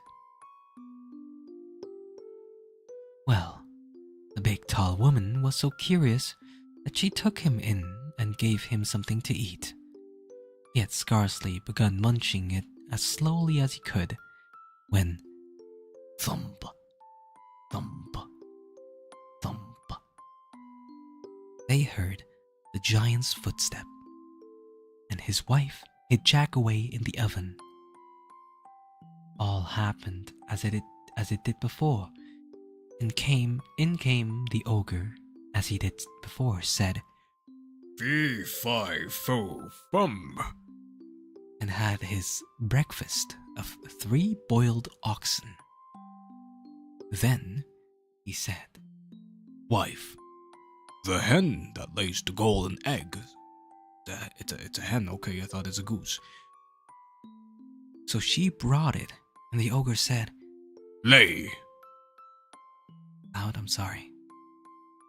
lay, It laid an egg, all of gold.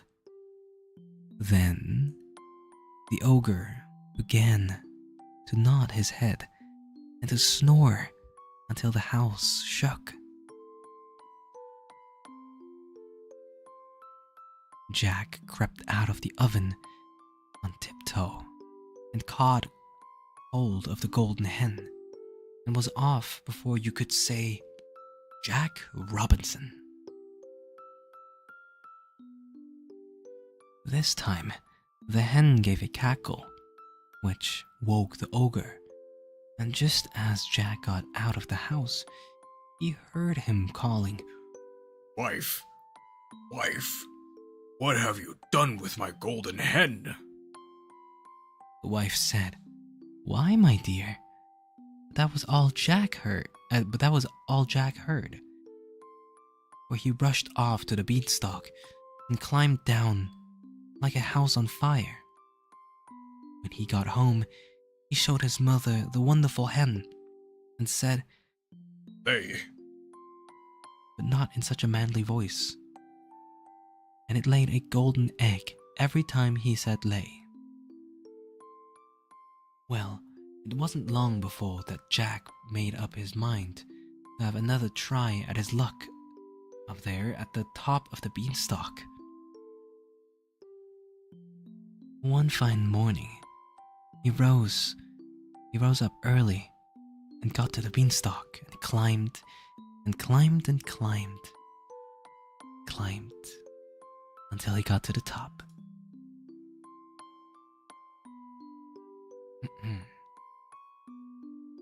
This time, he knew better than to go straight to the ogre's house. When he got near it, he waited behind a bush until he saw the ogre's wife come out with a pail to get some water, and then crept into the house, got into a big copper pot.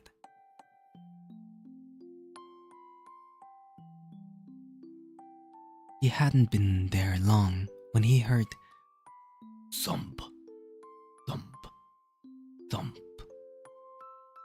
As before, and then in came the ogre and his wife. E-fi-fo-fum. I smell blood of an Englishman, cried out the ogre. I smell him, wife. I smell him. Do you, my dearie? Said the ogre's wife. Then, if it's that little rogue that stole your gold, the hen that laid the golden eggs, he's sure to have gotten into the oven. They both rushed to the oven. Jack wasn't there, luckily. So, the ogre sat down to the breakfast and ate it. But every now and then, he would mutter, Well, I could have sworn. And he got up and searched the ladder and the cupboards and everything, only luckily he didn't think of the copper pot. After breakfast was over, the ogre called out, Wife, wife, bring me my golden harp. So she brought it and put it on the table before him. Then he said, Sing. The golden harp sang most beautifully. It went on singing until the ogre fell asleep and commenced to snore like thunder. Ah. Ah. Then Jack lifted up the copper lid very quietly and got down like a mouse and crept on hands and knees until he came to the table. When up he crawled, caught hold of the golden harp, and dashed with it towards the door. But the harp called out quite loudly, Master! Master! The ogre woke up just in time to see Jack running off with his harp. Jack ran as fast as he could. Only the ogre came rushing after, and would soon have caught him. Only Jack had a start and dodged him a bit and knew where he was going. When he got to the beanstalk, the ogre was not more than 20 yards away when suddenly he saw Jack disappear. When he came to the end of the road, he saw Jack underneath, climbing down for dear life. Well, the ogre didn't like trusting himself to such a ladder, and he stood and waited, so Jack got another start.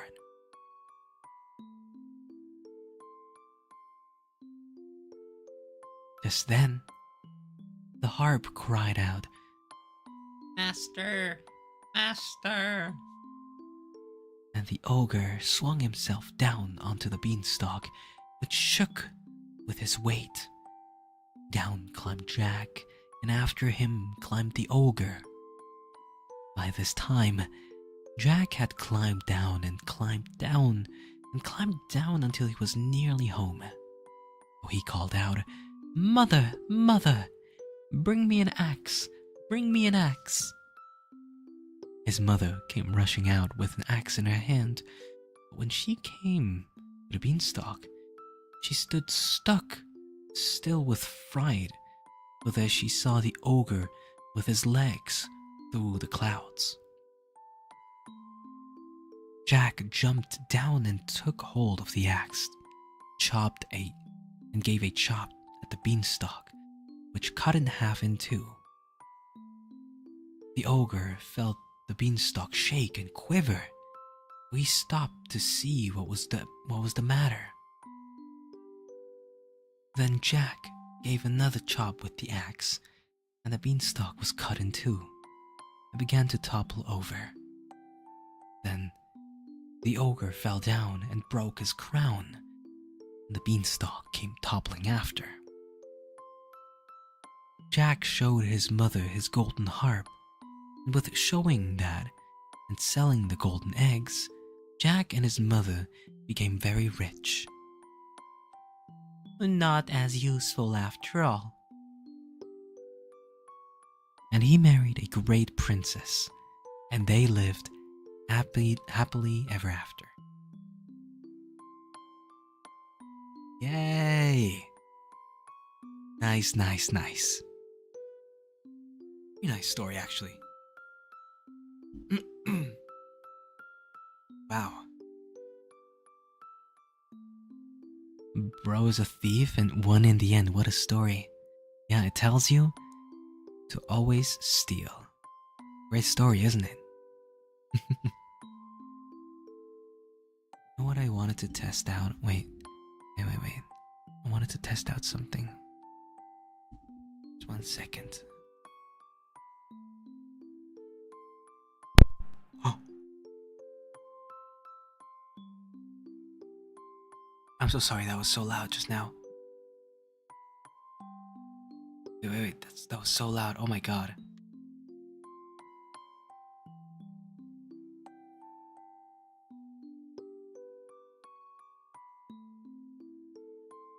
Okay, never mind. We're not testing that out. That wasn't too loud? Okay.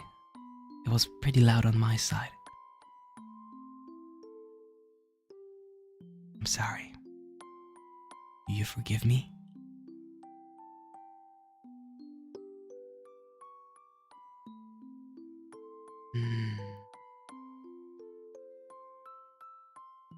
What are you trying to test out? I have different ASMR. How should I say it? There's different settings on this mic. Thought I could test it out. You're always forgiven? Thank you. If only you voiced Milky White. I did.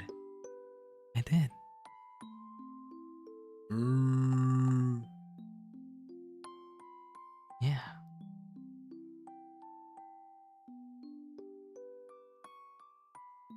Mayhaps a kith?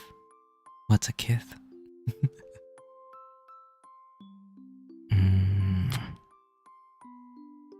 Too loud. I'll give you one on the other side as well.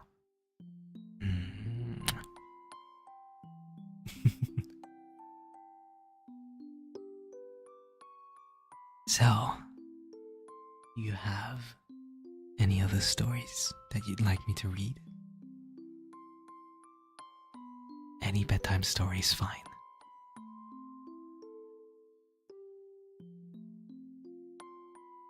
Only listen to Zach, Risco, and Lucy breathing ASMR. Would you like me to breathe as well?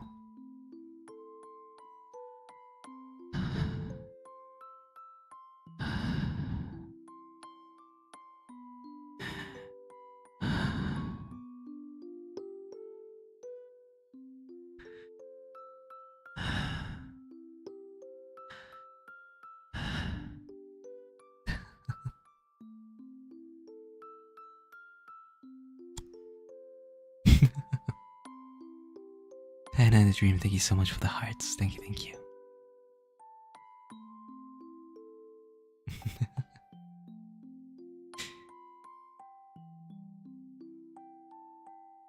Do you also have the original version of the Little Mermaid?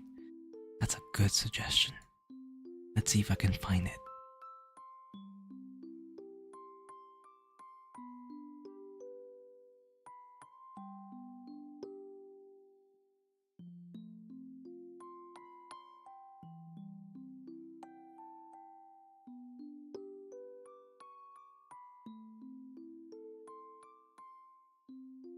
I'm gonna drink some water.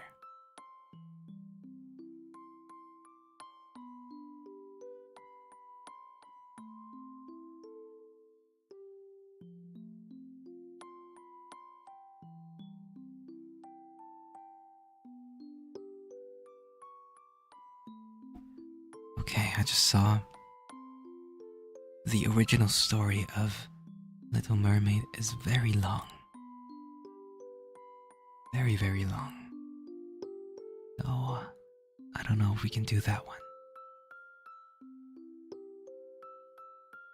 Yeah, if I had to guess, it looks like 10,000 words. So I don't know if we can do that one. Thank you so much for the roses. Anoji-san, darling, thank you so much for the rose. And Gia, darling, thank you so much for the rose. As well as Ray, darling, thank you so much for the rose. Yeah, it's probably about an hour to read. There is a shorter version, yes.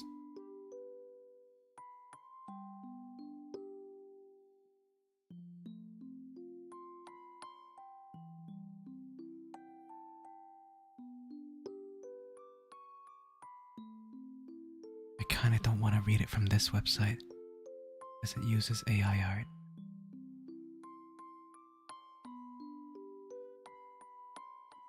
Bo, thank you so much for the dog. The manifesting darling bark. Okay. Pinkbo, darling, thank you so much for the dog. Ruff, ruff, ruff, ruff. And Dark Anomaly, darling, thank you so much for the rose. Thank you, thank you.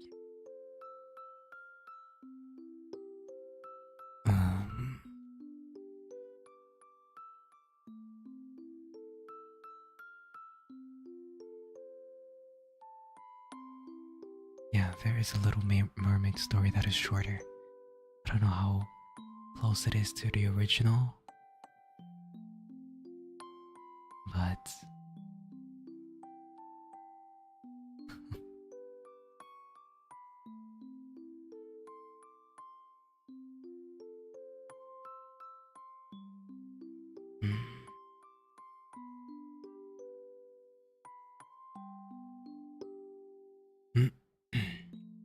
welcome, Noreen.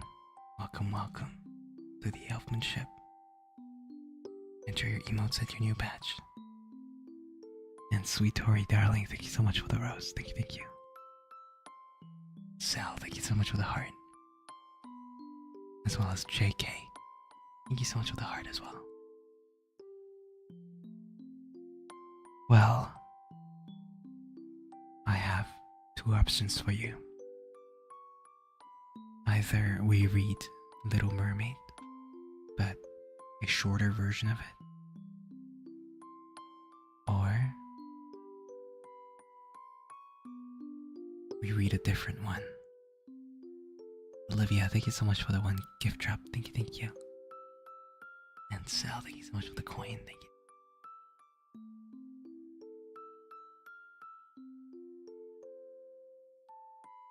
Rar, thank you so much for Supa. Rar. Rar.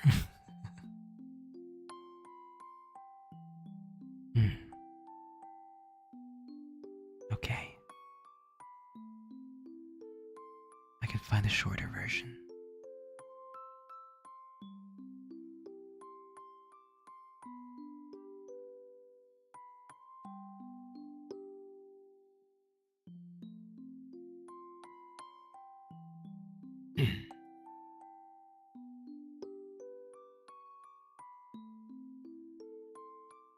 I think this web's AI. I don't know if it is. I really hope it isn't. I really hope it isn't. But I'll just trust that it isn't and read this one. So, this one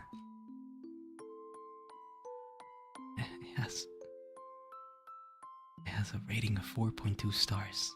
It's not bad. Okay.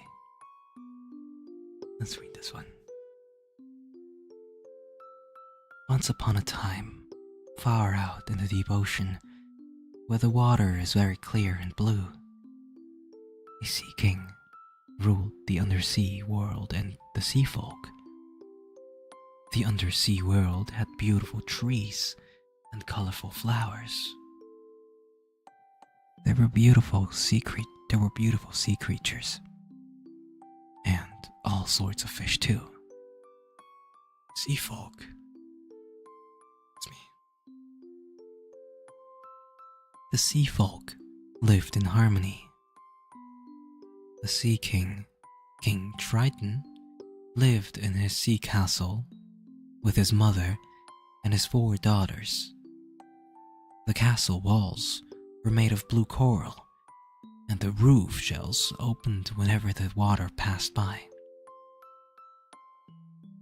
The little princesses were very beautiful.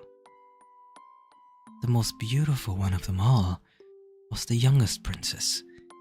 Her name was Ariel. She was the Little Mermaid. Her skin was soft, and her eyes were as blue as deep sea. She had no feet, as she was a mermaid. Instead of legs, she had a beautiful fishtail. Ariel liked to play a lot. She used to play in the palace, down in the great halls, all day long. One day, while she was playing outside the place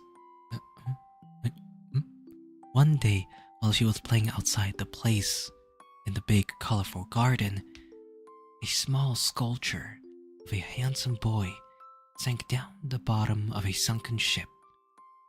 While playing, Ariel found it. She is curious to know who this boy is, so she swims to the ships that had fallen to the bottom of the sea. The Little Mermaid found a lot of treasures from the world on land. She saw all kinds of things like silver forks and mirrors and golden combs. The Little Mermaid started to keep all these treasures and made a collection in her treasure box. Every day, she grew more curious to know about the surface. She wanted to swim to the surface, but her father would not allow her or any of her sisters to swim up to the surface until they were 15. This was a long time for the Little Mermaid, as she was the youngest. So she asked her grandmother to tell her tales about the surface. She would daydream. Soon, all her sisters turned 15, and they were allowed to swim to the surface.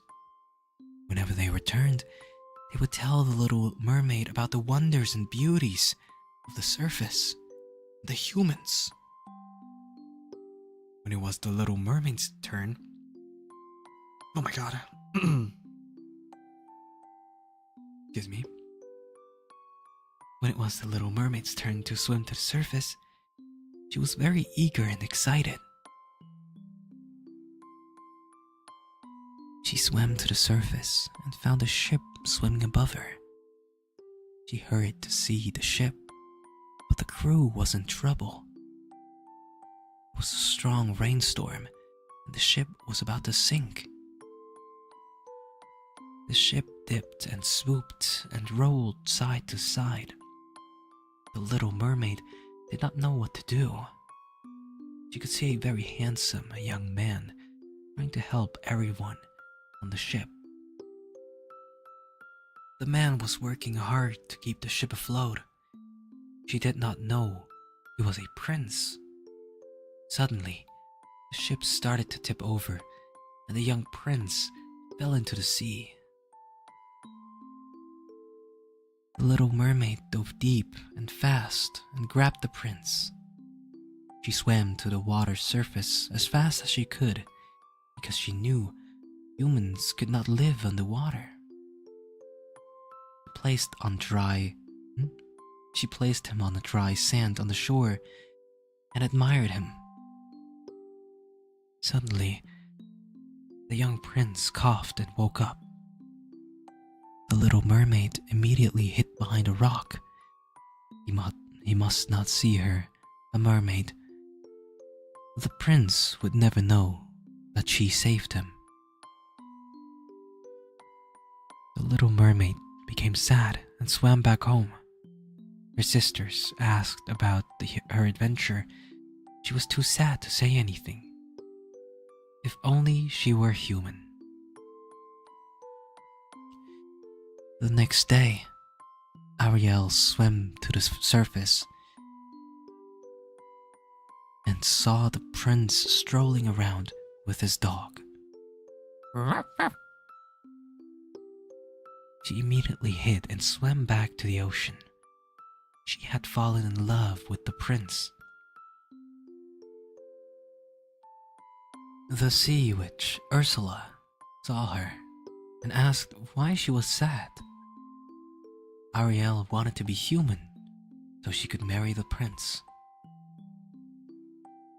Ursula told Ariel that she would make her human if only Ariel would give her voice in exchange. She told Ariel would become her slave if the prince... What? She told her Ariel would become her slave if the prince didn't fall in love with her in 3 days. Ariel agreed without thinking. After turning her to a human, Ursula's eels carries her to the surface and swim back to the ocean. The next 3 days, Ariel was with the prince, but it was difficult to express her feelings because she could not talk. But as they spent time together, the prince was getting fond of her. On the second day, Prince took her out for a ride on his boat, and they almost kissed. This made Ursula very angry because the prince was falling in love with her. That night, Ursula transformed into a beautiful human and cast a spell on the prince and caused him to fall in love with her. The following day, the prince made arrangements to marry Ursula, and Ariel was sad. She did not know what to do or who the strange human was. Just then, her seagull friend watches as Ursula sings to herself. He flies off and comes to tell Ariel that the woman is Ursula. She doesn't want the prince to. Oh God, sorry. He doesn't want the prince to marry Ariel. Ariel quickly picks herself up and crashes the prince's wedding on his ship. She breaks Ursula's magic necklace and she transforms into her real self. The spell is broken, and the prince remembers Ariel. A voice returns to her, and she speaks for the first time. Ursula is defeated and returns to the sea while Ariel marries the prince. Her father casts another spell that allows Ariel to transform to a mermaid whenever she wanted, and she lived happily ever after with the prince. Nice. Well, this is definitely not the original story, but hey, still nice, right? Still nice. This is not the original version, no. I believe in the original one from 1863.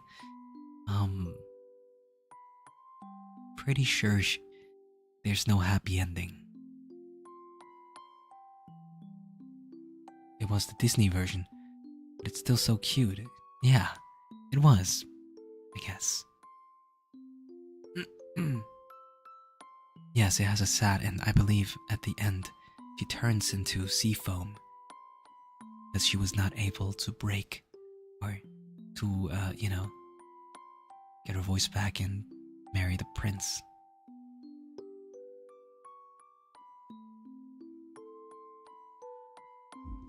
Very unlucky. Kills you. But this one has a happy ending. Yippee. I'm surprised you know the exact year of this OG story, because I looked it up.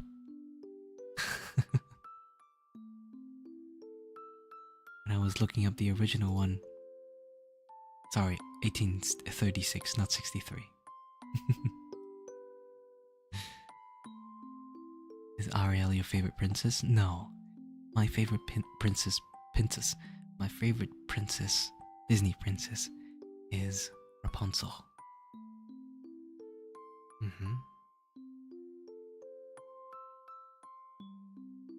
Yeah. My favorite princess is Rapunzel, and then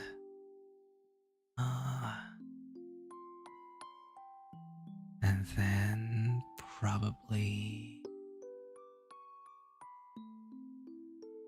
I don't know.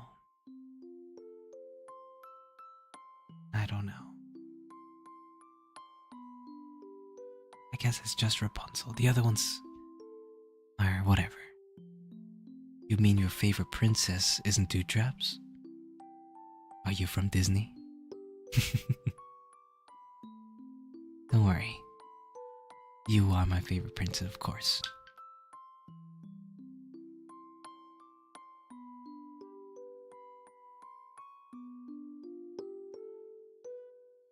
So,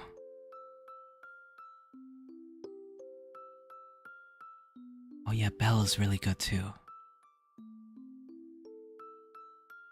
I like Belle as well.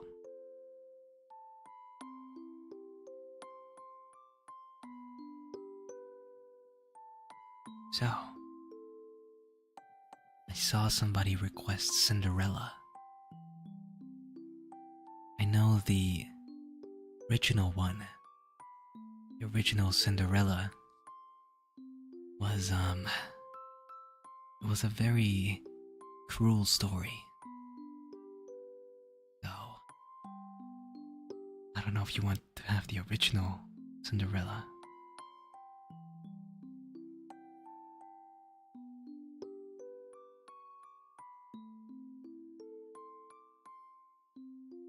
It was also by the brothers Grimm, sorry. We went through the original Snow White. Yeah, I guess so, yeah.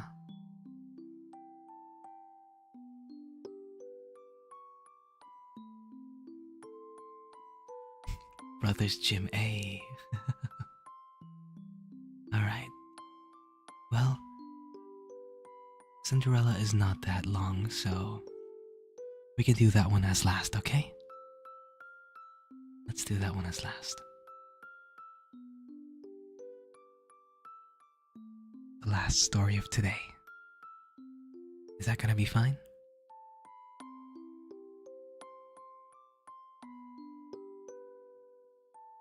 Okay. Let's read. This is Cinderella by the Brothers Grimm.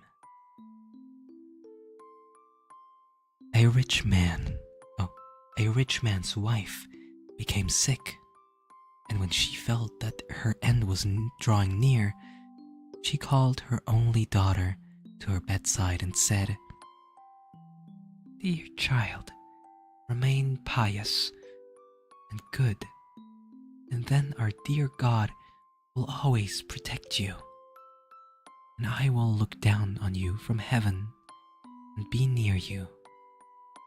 With this, she closed her eyes and died. The end. Thank you so much for listening to my stories today. See you guys again in 2 days. No, I'm kidding. The girl went out to her mother's grave every day and wept. She remained pious and good. When winter came, the snow spread a white cloth over the grave, and when the spring sun had removed it again, the man took himself another wife. This wife brought 2 daughters into the house with her. They were beautiful, with fair faces, but evil and dark hearts. Times soon grew very bad for the poor stepchild. Why should that stupid goose sit in the parlor with us? They said. If she wants to eat bread, then she will have to earn it. Out with this kitchen maid. They took her beautiful clothes away from her, dressed her in an old grey smock, and gave her wooden shoes. Just look at the proud princess, how decked out she is, they shouted, laughed as they led her into the kitchen. There she had to do hard work from morning until evening. Get up before daybreak, carry water, make the fires, cook and wash. Besides this, the sisters did everything unimaginable to hurt her.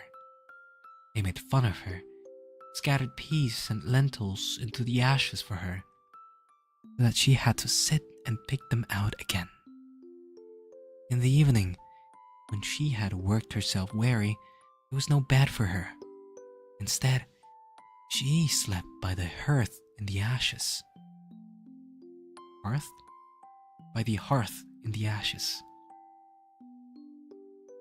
And because she always looked dusty and dirty, they called her Cinderella. One day, it happened that the father was going to the fair, and he asked his two stepdaughters what he should bring back for them. Beautiful dresses, said one. Pearls and jewels, said the other one. And you, Cinderella? He said. What do you want? Father, break off for me the first twig that brushes against your hat on your way home. So he bought beautiful dresses, pearls, and jewels for his 2 stepdaughters. On his way home, as he was riding through a green thicket, A hazel twig brushed against him and knocked off his hat. Then he broke off the twig and took it with him. Arriving home, he gave his stepdaughters the things they had asked for, and he gave Cinderella the twig from the hazel bush. Cinderella thanked him, went to her mother's grave, and planted the branch on it, and she wept so much that her tears fell upon it and watered it. It grew and became a beautiful tree. Wig?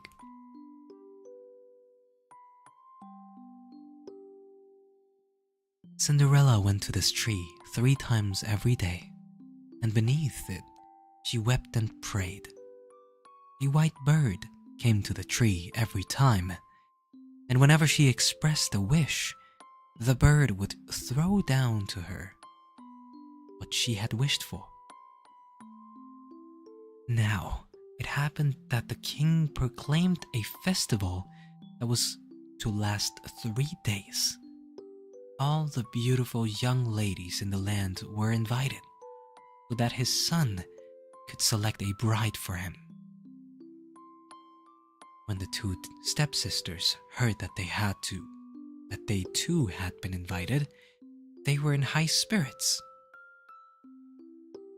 They called Cinderella, saying, "Comb our hair for us, brush our shoes, and fasten our buckles. We are going to the festival at the king's castle." Cinderella obeyed, but wept, because she too would have liked to go to the dance with them. She begged her stepmother to allow her to go. "You, Cinderella? You," she said. "You all covered with dust and dirt, and you want to go to the festival?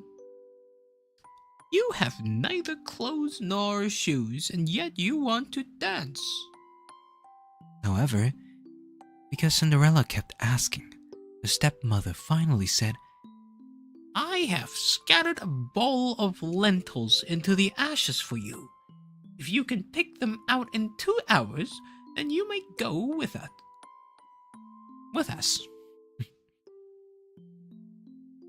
The girl went through the back door into the garden and called out, "You tame pigeons and turtle doves, and all you birds beneath the sky, come and help me to gather. The good ones go into the pot, the bad ones into your crop." 2 white pigeons came in through the kitchen window, and then the turtle doves. Finally, all the birds beneath the sky came whirring and swarming in and lit around the ashes. The pigeons nodded their heads and began to pick, and the others also began to pick. They gathered all the good grains into the bowl. Hardly 1 hour had passed before they were finished, and they all flew out again. The girl took the bowl to her stepmother and was happy, thinking that now she would be allowed to go to the festival. But the stepmother said, "No, Cinderella, you have no clothes, and you don't know how to dance. Everyone would only laugh at you." Cinderella began to cry, and then the stepmother said, "You may go if you are able to pick 2 bowls of lentils out of the ashes for me in 1 hour. Thinking to herself, "She'll never be able to do that." The girl went through the back door into the garden and called out, "You tame pigeons, you turtle doves, and all you birds beneath the sky, come and help me to gather. The good ones go into the pot, the bad ones go into your crop." 2 white pigeons came in through the kitchen window, and then the turtle doves, and finally all the birds beneath the sky came whirring and swarming in and lit around the ashes. The pigeons nodded their head and began to pick, pick, pick, pick. And the others also began to pick, pick, pick, pick. They gathered all the good grains into the bowls. Before a half hour had passed, they were finished, and they all flew out again. The girl took the bowls to the stepmother and was happy thinking that now she would be able to go to the festival with them. But the stepmother said, "It's no use. You're not coming with us, for you have no clothes, and you don't know how to dance. We would be ashamed of you." With this, she turned her back on Cinderella and hurried away with her two proud daughters. Now that no one else was home, Cinderella went to her mother's grave beneath the hazel tree and cried out, "Shake and quiver, little tree, throw gold and silver down to me." Then the birds threw a gold and silver dress down to her, and slippers embroidered with silk and silver. She quickly put on the dress and went on to the festival. Her stepsisters and her stepmother did not recognize her. They thought she must have been a foreign princess, for she looked so beautiful in the golden dress.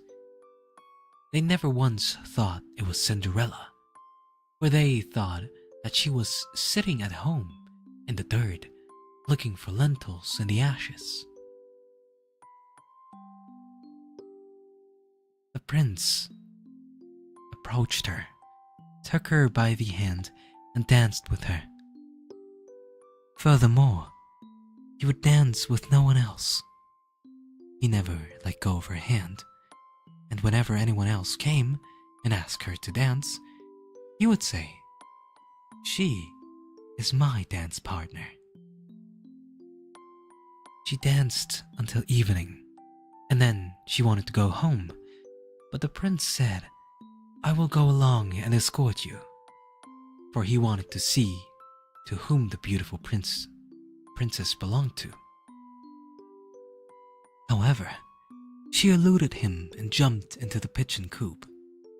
The prince waited until her father came, and then he told him that the unknown girl had jumped into the pigeon coop. The old man thought, could it be Cinderella? He had them bring an axe and a pick so that he could break the pigeon coop apart, but no one was inside.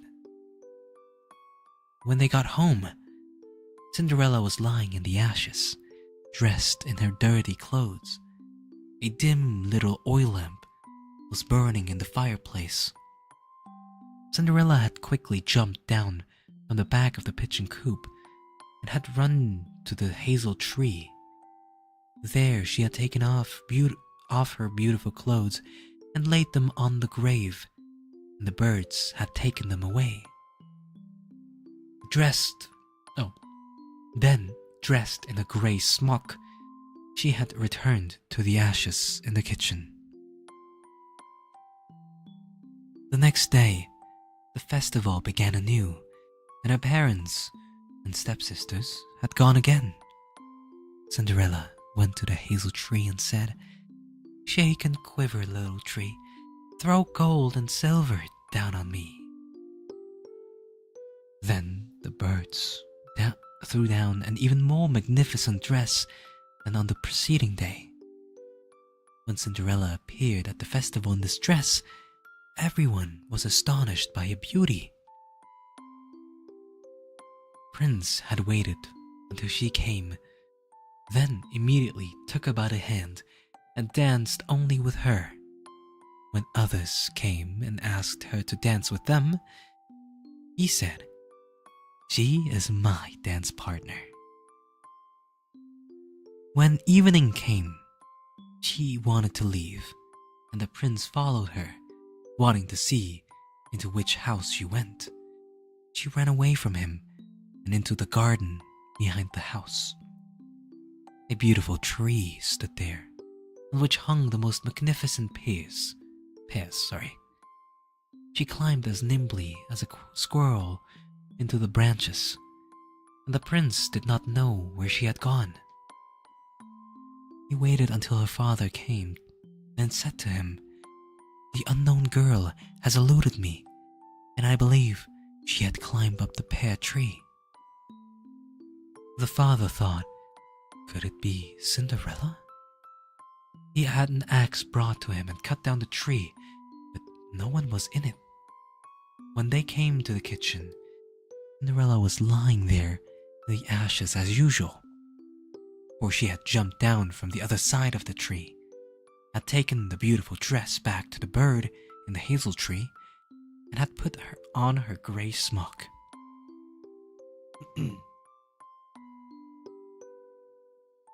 On the third day, when her parents and sisters had gone away, Cinderella went again to her mother's grave and said to the tree, "Shake and quiver, little tree, throw gold and silver down to me." This time, the bird threw down to her a dress that was more splendid and magnificent than any she had yet had, and the slippers were of pure gold. When she arrived at the festival in this dress, everyone was so astonished that they did not know what to say. The prince danced only with her, and whenever anyone else asked her to dance, would say, "Fuck off, she's mine." When evening came, Cinderella wanted to leave, and the prince tried to escort her, but she ran away from him so quickly that he could not follow her. The prince, however, had set a trap. He had had the entire stairway smeared with pitch. When she ran down the stairs, her left slipper stuck in the pitch. The prince picked it up. It was small and dainty and of pure gold. The next morning, he went with it to the man and said to him, "No one shall be my wife except for the one whose foot fits the golden shoe." The next morning, he went with it to the man and the two sisters were happy to hear this, for they had pretty feet. With her mother standing by, the older one took the shoe into her bedroom and tried it on. She could not get her big toe into it, for she only was small for the shoe was too small for her. Then her mother gave her a knife and said, "Cut off your toe. When you are queen, you will no longer have to go on foot." The girl cut off her toe, forced her foot into the shoe, swallowed the pain, and went out to the prince. He took her on his horse and his bride and rode away with her.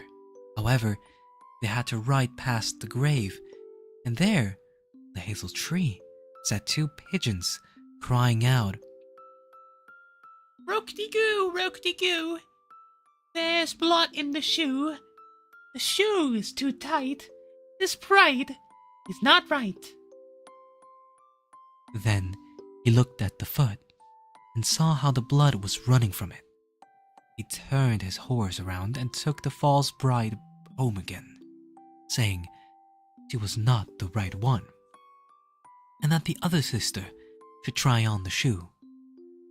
She went into a bedroom and got her toes into the shoe all right, but her heel was too large. Then the mother gave her a knife and said, "Cut off a piece of your heel. When you are queen, you will no longer have to go on foot." The girl cut a piece off her heel, forced her foot into the shoe, swallowed the pain, and went out to the prince. He took her on his horse as his bride and rode away with her. When they passed the hazel tree, the two pigeons, were sitting in it, and they cried out, Rook-de-goo, rook-de-goo. There's blood in the shoe. The shoe is too tight. This bride is not right. He looked down at her foot and saw how the blood was running out of the shoe, and how it had stained her white stocking all red. Then he turned his horse around and took the false bride home again. "This is not the right one either," he said. "Don't you have another daughter?" "No," said the man. "There's only a deformed little Cinderella for my first wife, but she cannot possibly be the bride." The prince told him to send her to him, but the mother answered, "Oh no, she's much too dirty. She cannot be seen." But the prince insisted on it, and they had to call Cinderella. He first washed her hands and face clean, and then went and bowed down before the prince, who gave her the golden shoe. She sat down on a stool, pulled her foot out of the heavy wooden shoe, and put it into the slipper, and it fitted her perfectly. When she stood up, the prince looked into her face, and he recognized the beautiful girl who had danced with him. He cried out, "She is my true bride." The stepmother and the two sisters were horrified and turned pale with anger. The prince, however, took Cinderella onto his horse and rode away with her. As they passed by the hazel tree, the two white pigeons cried out, Rook-de-goo, rook-de-goo. No blood is in the shoe. The shoe's not too tight.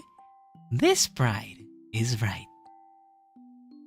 After they had cried this out, they both flew down and lit on Cinderella's shoulders, one on the right and one on the left, and remained sitting there. When the wedding with the prince was to be held, the two false sisters came, wanting to gain favor with Cinderella and to share her good fortune. When the bridal couple walked into the church, the older sister walked on their right side and the younger sister on the left side. And the pigeons pecked out one eye from each of them. Afterwards, as they came out of the church, the older one was on the left side, and the younger one was on the right side, and the pigeons pecked out the other eye from each of them. And thus, for their wickedness and falsehood, they were punished with blindness as long as they lived. The end. Well, I told you, this version is pretty cruel. But I mean, they deserved it, right? They deserved it. Yeah. Well, did you enjoy today's session? I really hope you did. At least your voice is good, I guess. Hey, the story was also good. What can I say? Would you pick out the eye of some girl trying to marry you? Yes. Peck. Meal, darling, thank you so much for the rose. Thank you. So, for research, are you that possessive of us? Of course. Told you. I'm very possessive. Can we have last kiss for the end? Well... Let me thank all the gifteds first, and then I'll think about it. Minky, thank you so much for the one gift drop. Thank you. And Rainy, thank thank you so much for the poop. I'm sure Cass will eat it later. Panda in a Dream, thank you so much for the 10 gift drops. Thank you. Really, really appreciate it. Toru, thank you so much for the 1 gift drop. Thank you.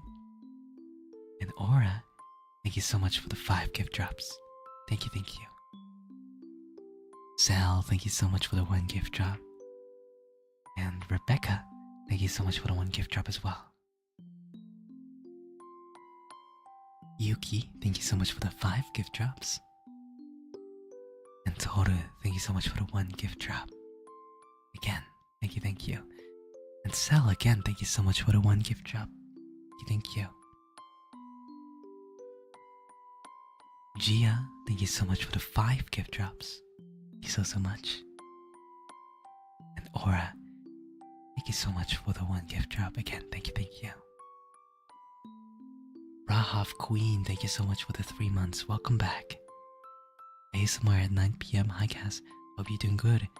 Today I'm so ready to get comfy today. I'm so EP today. Thank you for blessing our ears. Of course. Thank you so much for listening.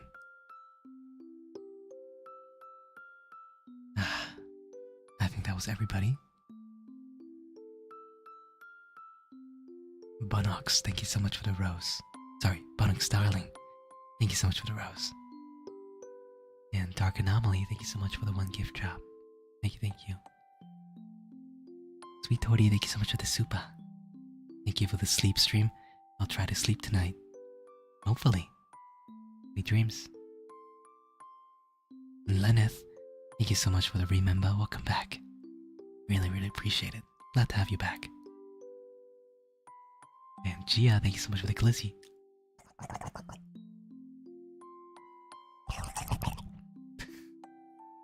And Choco Milk Tea, darling, thank you so much for the rose.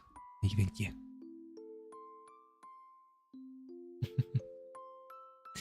Well, I hope you enjoyed today's stream. I for sure did. And I will see you guys again.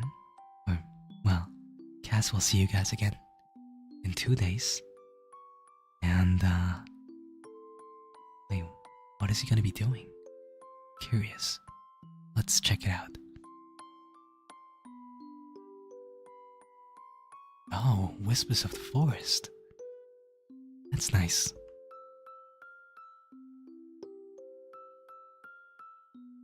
Thank you so much for listening. Thank you. Have fun with Cass, okay?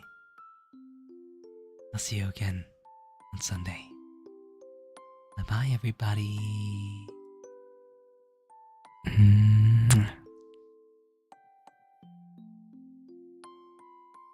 Zach out.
Gail having a karaoke? Didn't know about that. We can raid into Gail if you'd like to.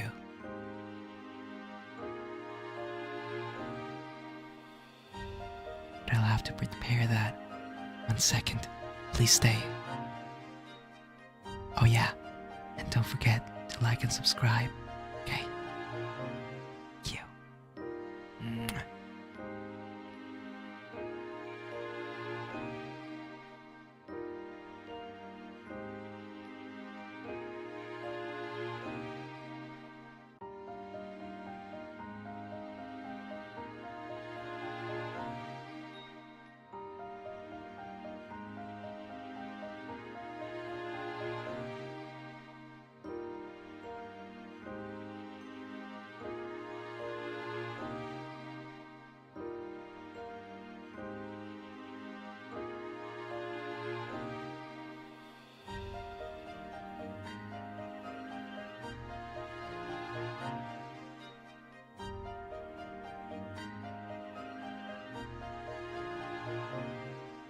fun later.